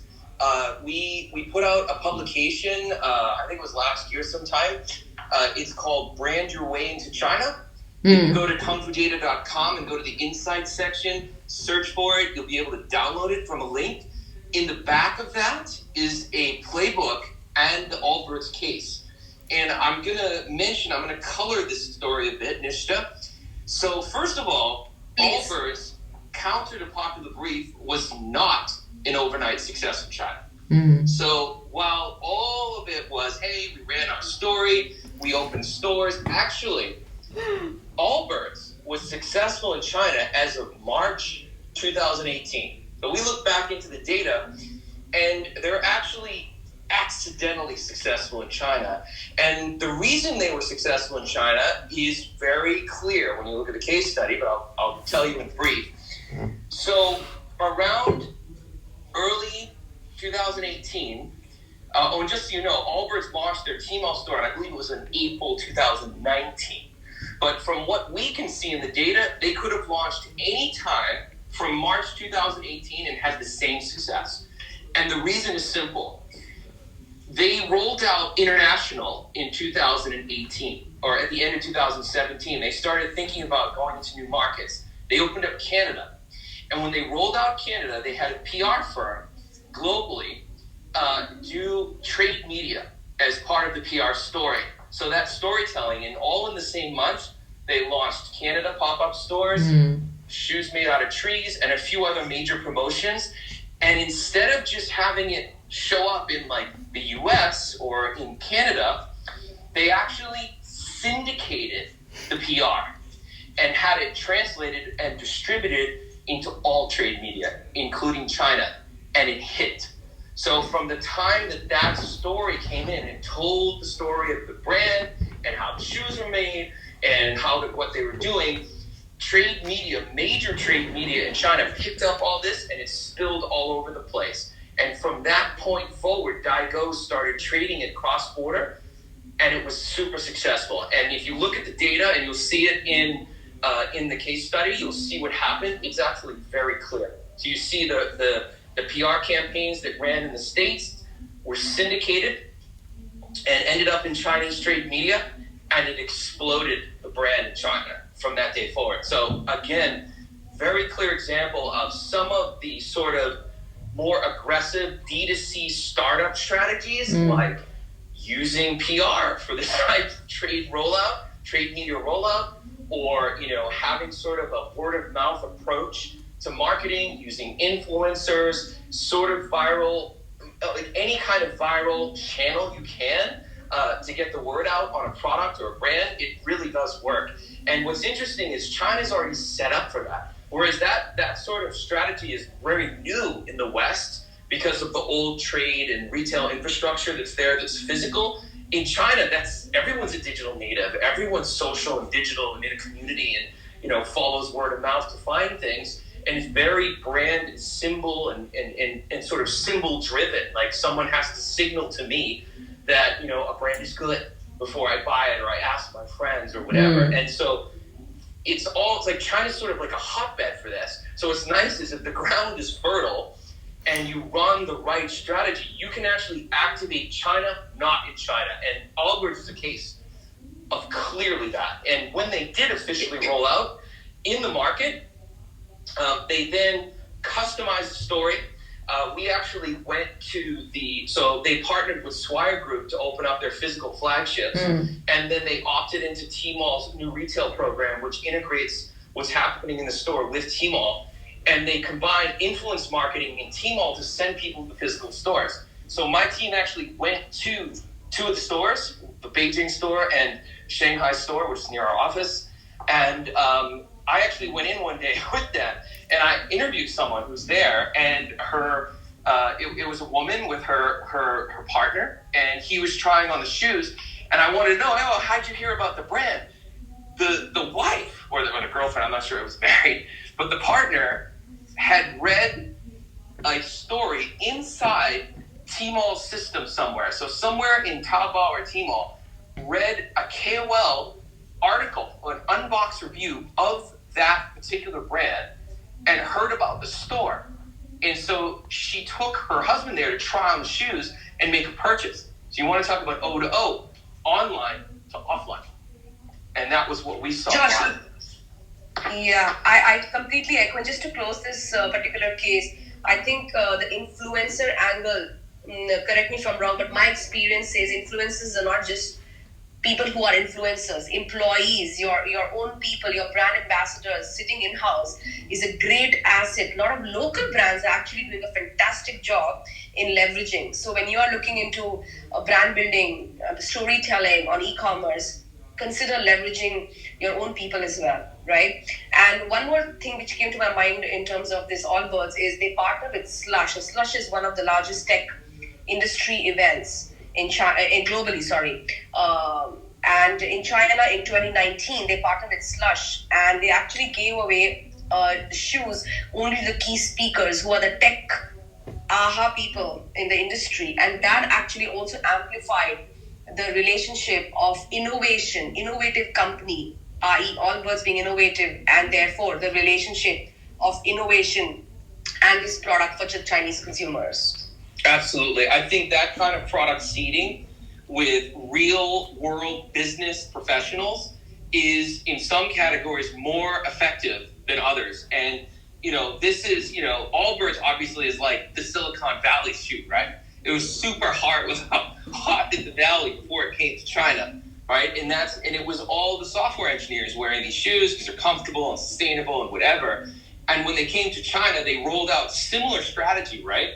The seeding strategy with like the leaders of tech with sort of this kind of micro influencer. So it's what I would call that is these are prosumers, right? They're more a professional user of the products.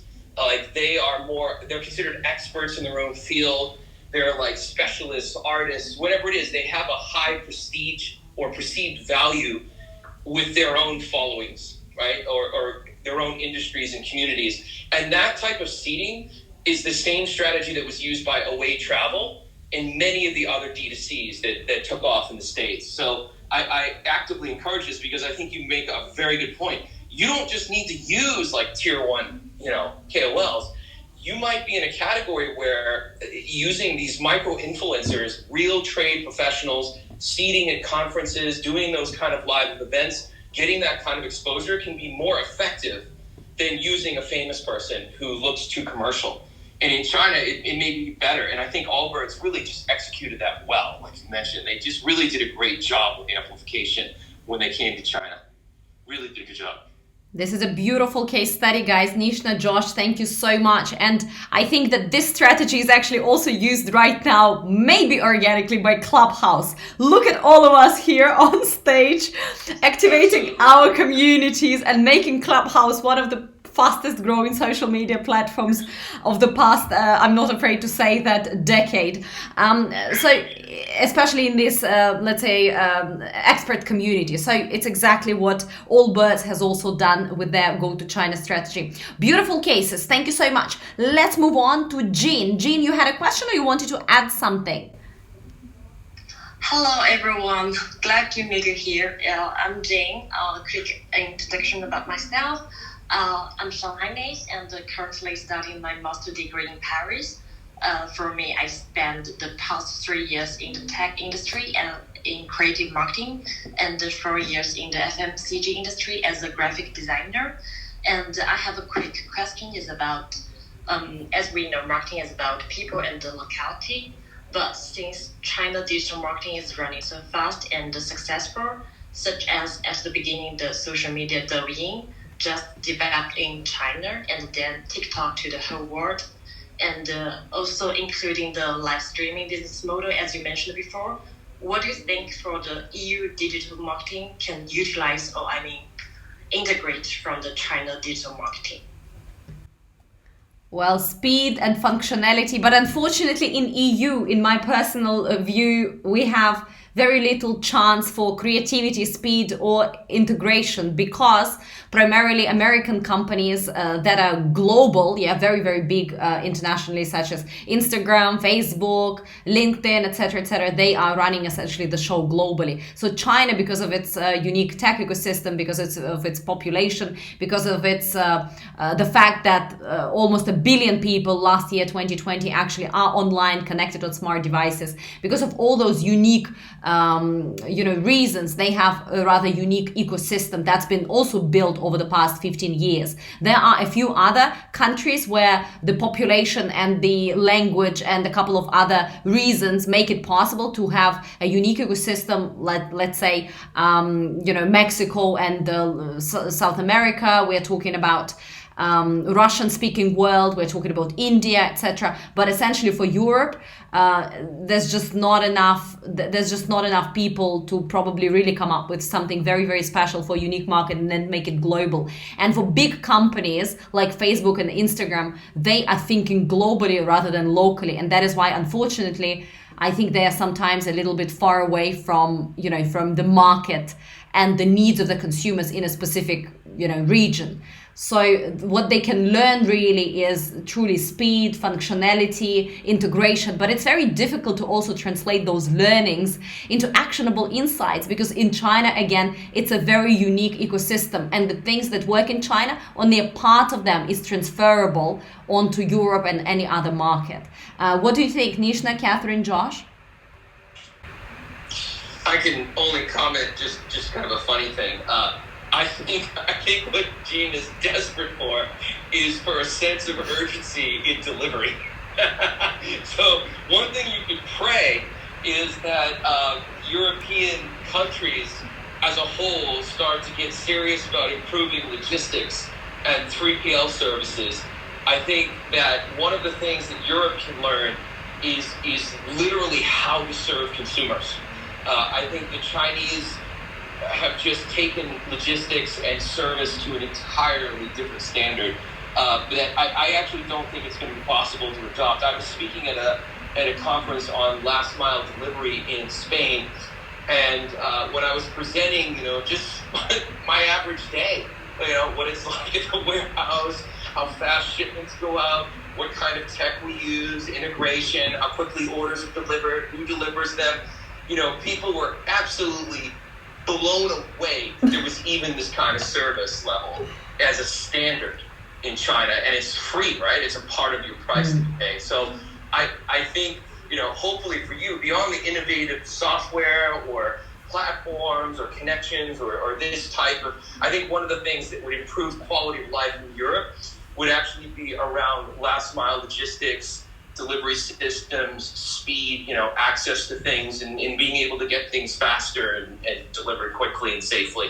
And I think there's so much regulation between different European countries, between townships and communities. It's going to actually be really hard to unravel what's already there. But I think those legacy systems, if they are disrupted and sort of adopt sort of the China way, if we want to call it that, sort of this new retail concept, I think could be amazing, like mind-blowing in terms of quality of life improvement in most European countries.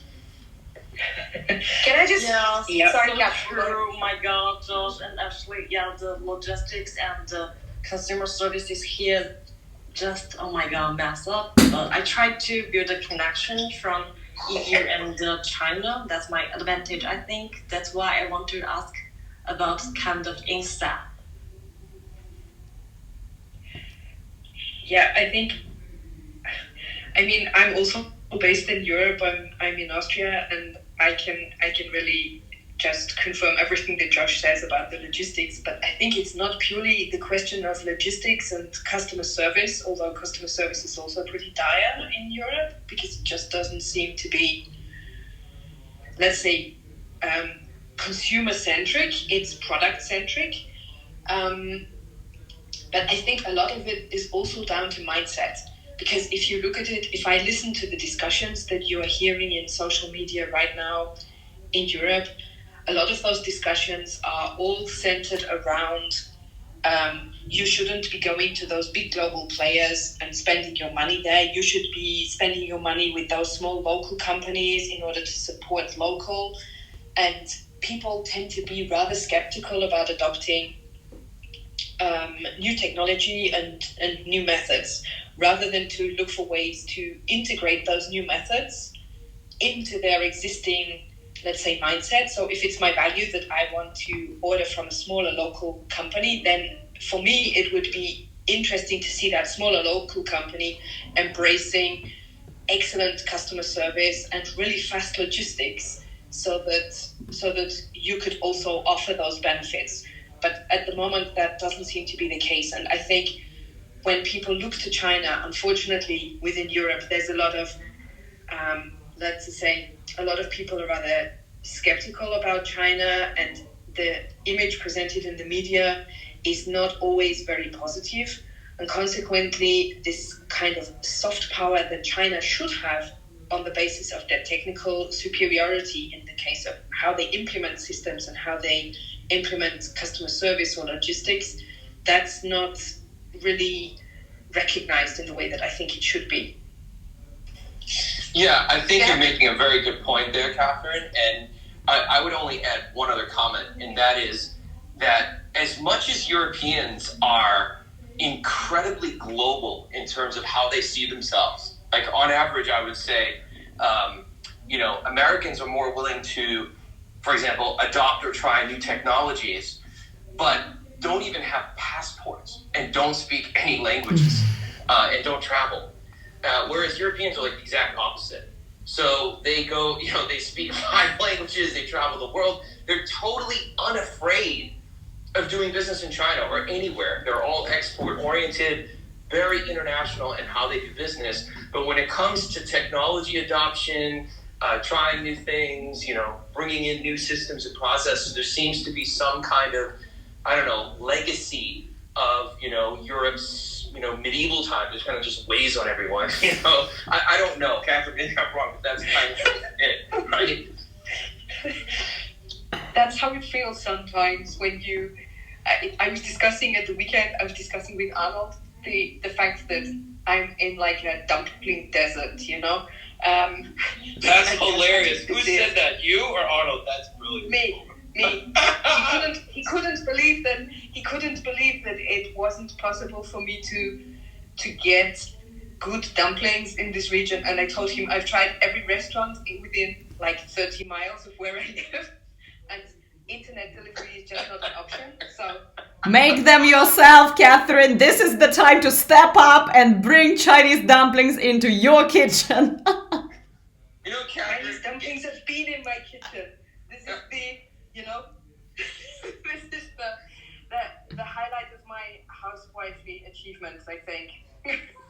This is gorgeous. This is gorgeous. Hilarious. Oh my God. I just had dumplings for dinner, guys, if that makes anybody feel No! That's just not fair. This evening is escalating quickly. We are soon to order delivery here. That's it. I'm pouring another glass of wine. I've had enough of this dumpling talk. Not fair. Can I just add one last bit? Such an interesting conversation and insightful. And thanks, Jin, for your question. My 2 cents again on this is that Europe is not just Europe, right? You probably know more than us, but it's multiple countries within that, and each of them have different nuances, let's call it.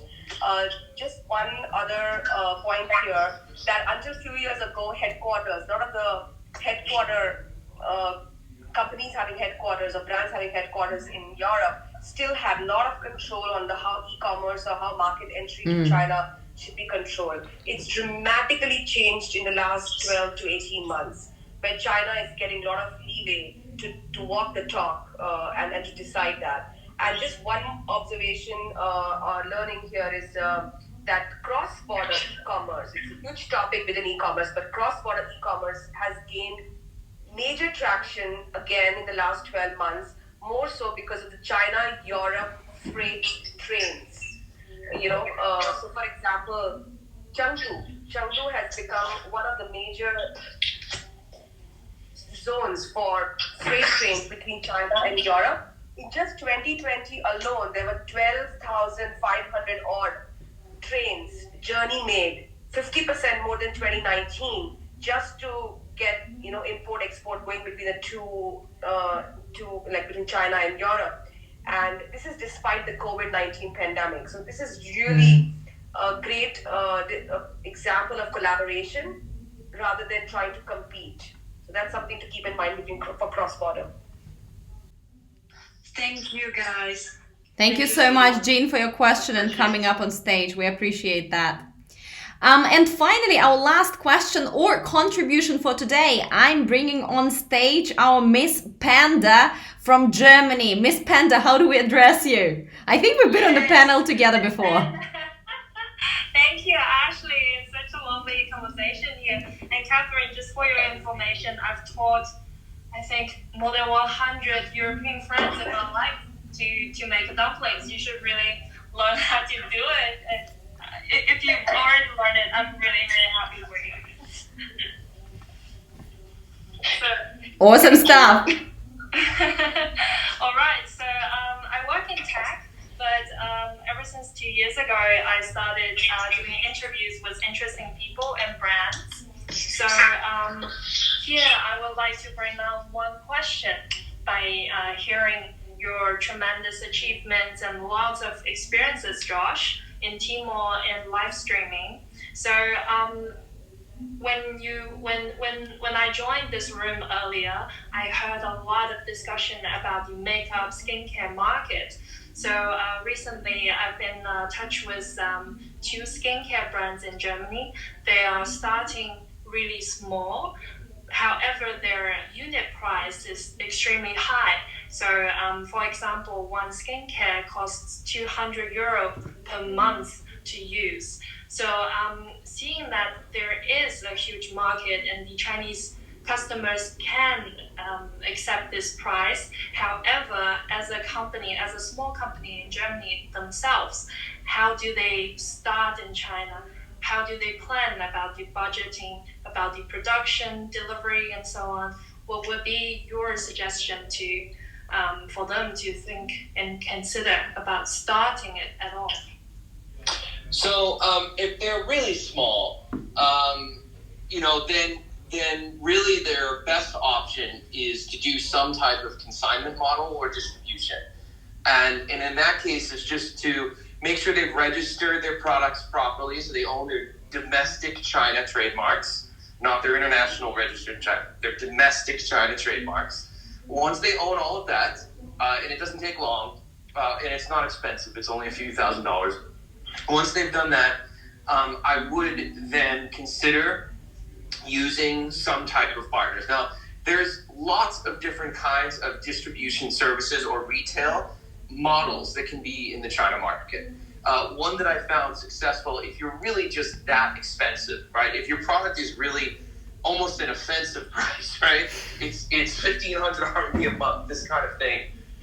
I think, maybe maybe a more commercial platform is not a good place to build a sort of a consumer base, simply because there is less fish fighting at that price point.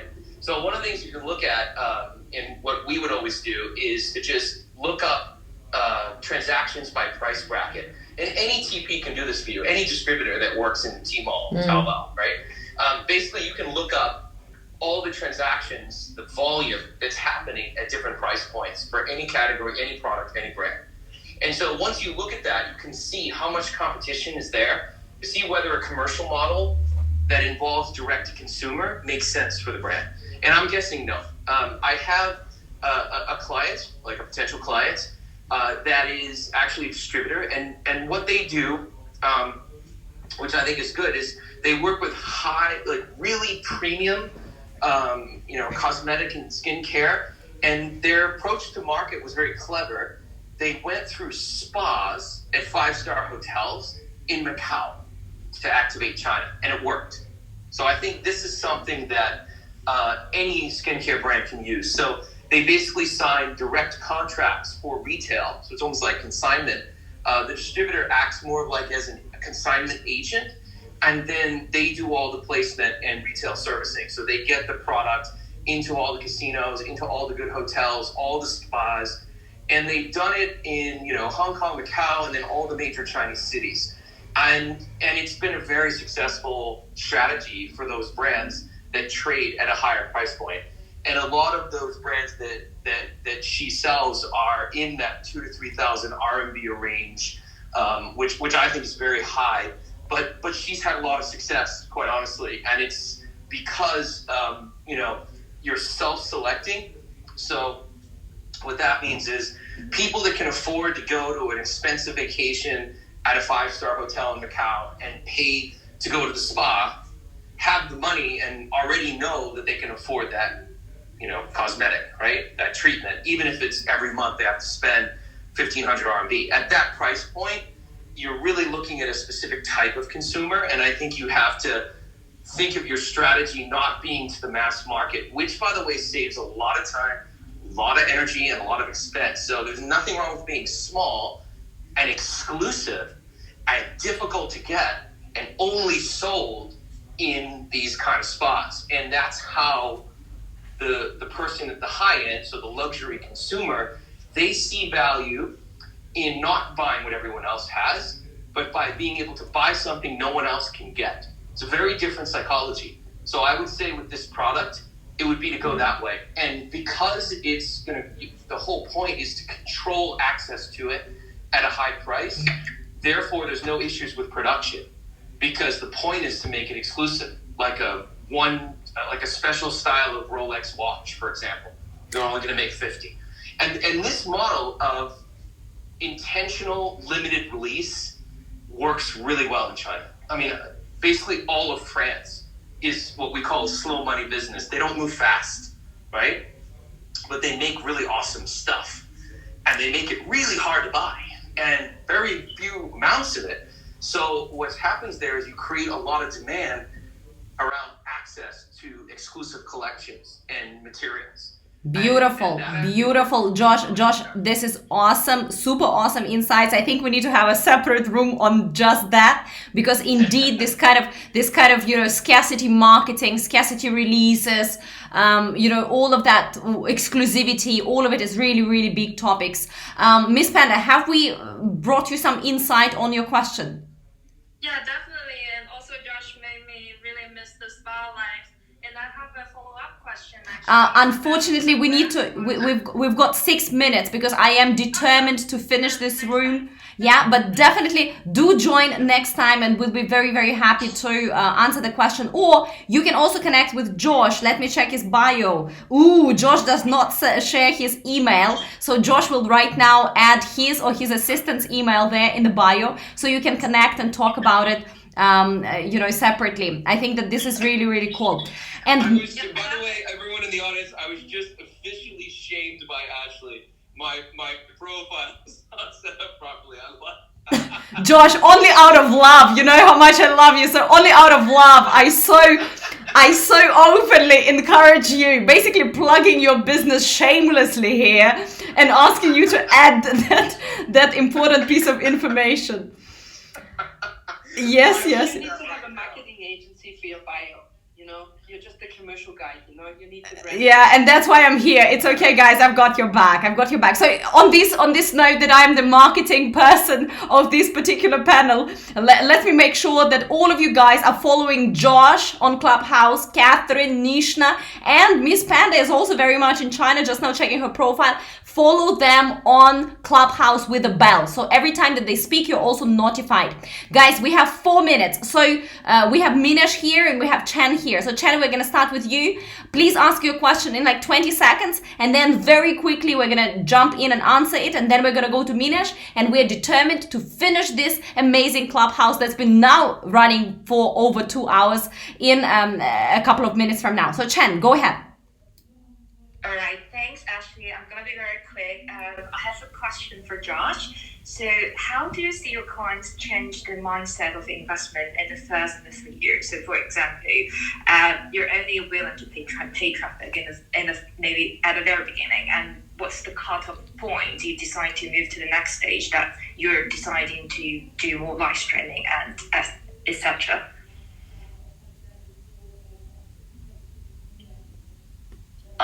Okay, sorry, I was on mute.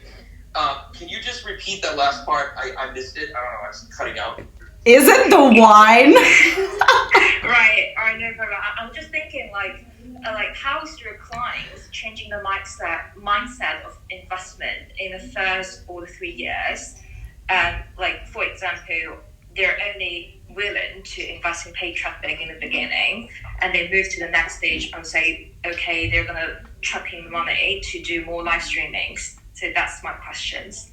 Okay. What is kind of the cutoff point? So this is a good point. So first of all, paid traffic is not brand marketing. So I want to establish that buying clicks or impressions, so whether you're doing 直通车, 转单, whatever you're doing, something in Pinxiaba, all of that is performance marketing. Okay? It is you're expecting a direct response, right? I place an ad, I get a click, I want a conversion. This is not the same as brand marketing. So to answer your question, the expectation we have, we won't even take a brand now if they only want to do paid media.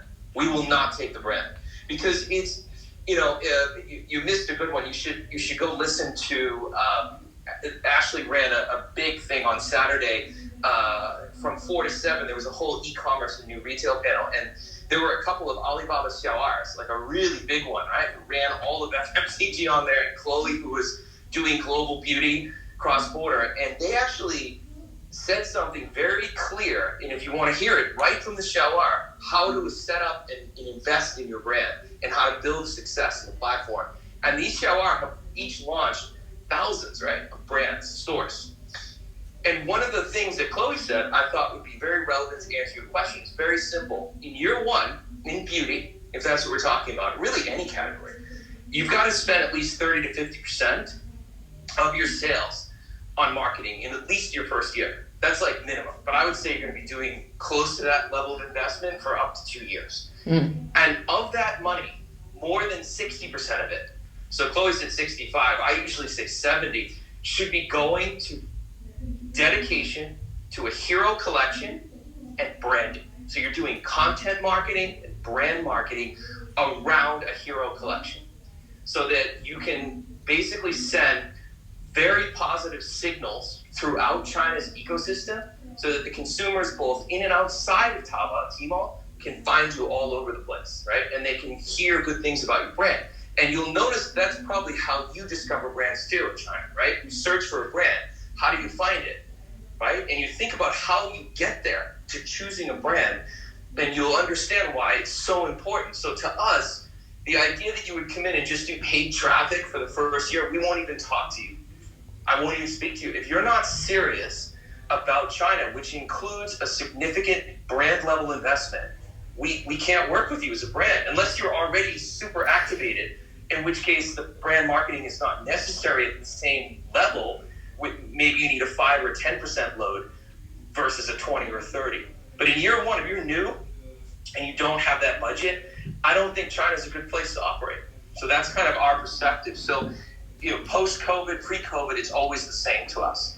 If you are a brand and you are coming into the market, there is a buy-in to get into China and be a category leader.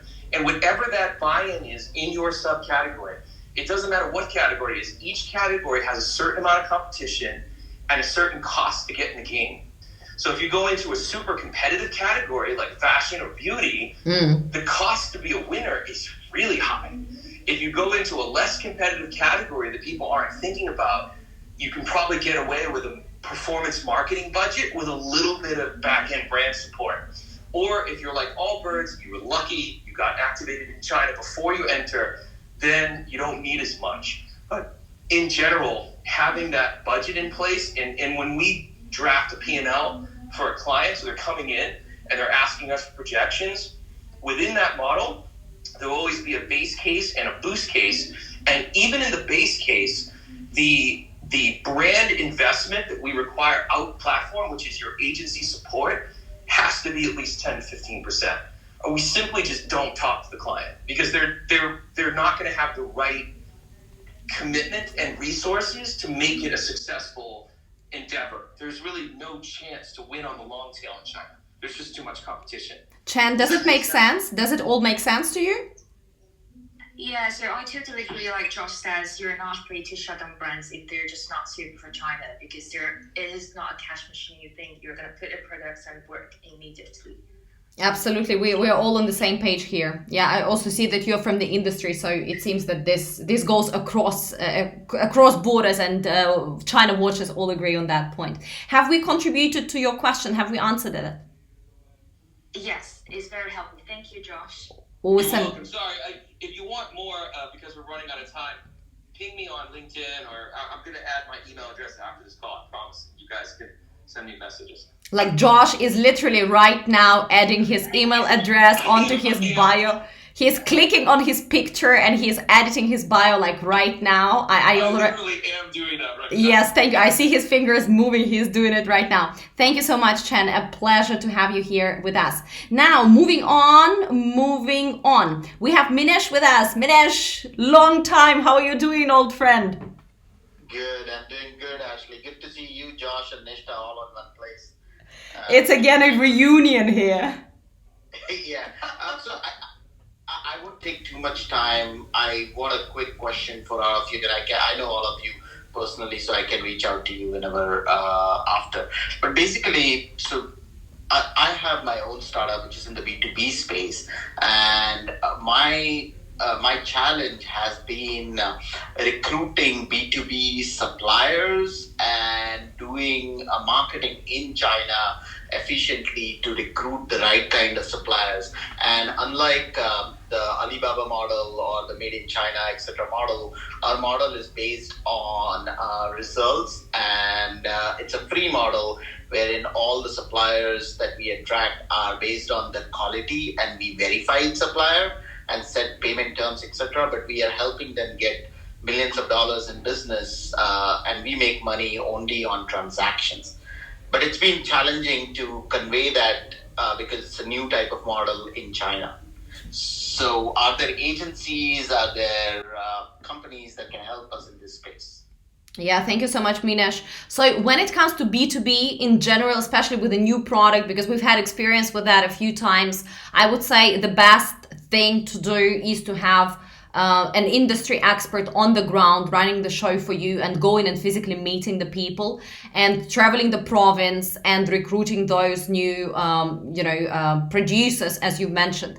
Another thing that does work, and it may sound a little bit old school, especially for China, is industry publications. So when you talk about chemical industry, when you talk about TPUs, when you talk about fashion, when you talk about bra production, there are a lot of industry publications in China, specifically for Chinese producers. There's a lot of shows, etc. So it obviously costs money, to sponsor some of their events, to be printed in this media, and it is very old school. It's basically straight from the 1920s marketing, B2B marketing 1.0, but it does work in China.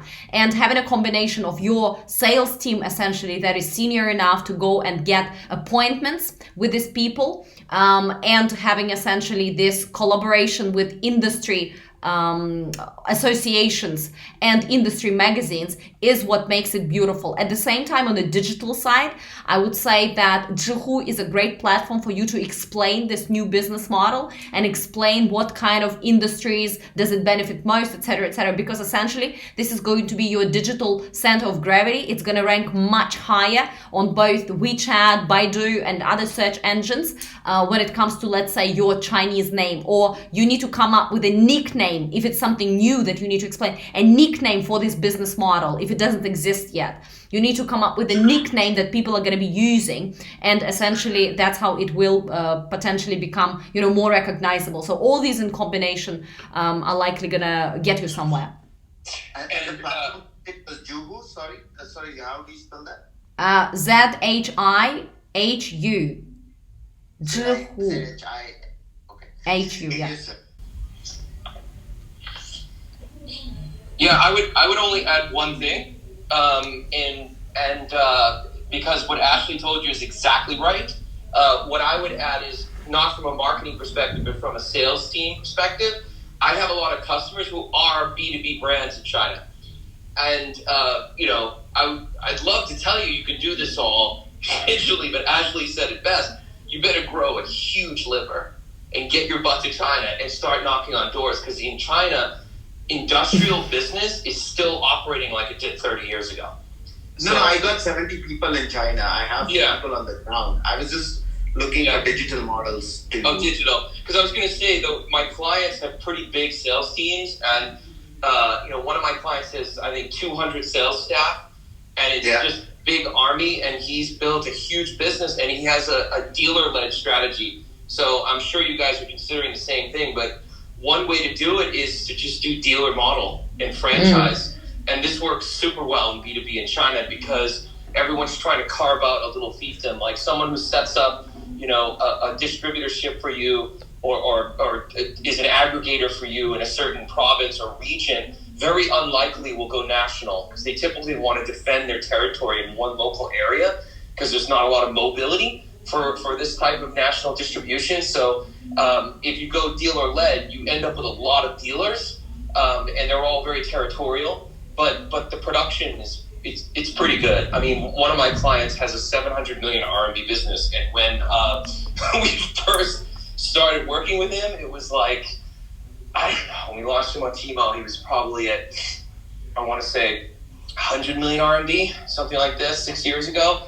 And the digital side that Ashley mentioned, we do commerce for them because they have a retail sort of brand, or it's B2C and B2B2C, that supported getting their brand out. So the side that we did, which was commerce, helped really build the brand and the desire, but actually on this. Absolutely. It sounds like you have something really good. I mean, if you can do $100 million you first year in China, you're doing well. So I think having Ashley do amplification and building your profile and getting some virality around the platform, it's a done deal, right? If you have a sales team that big already, you could just do very well.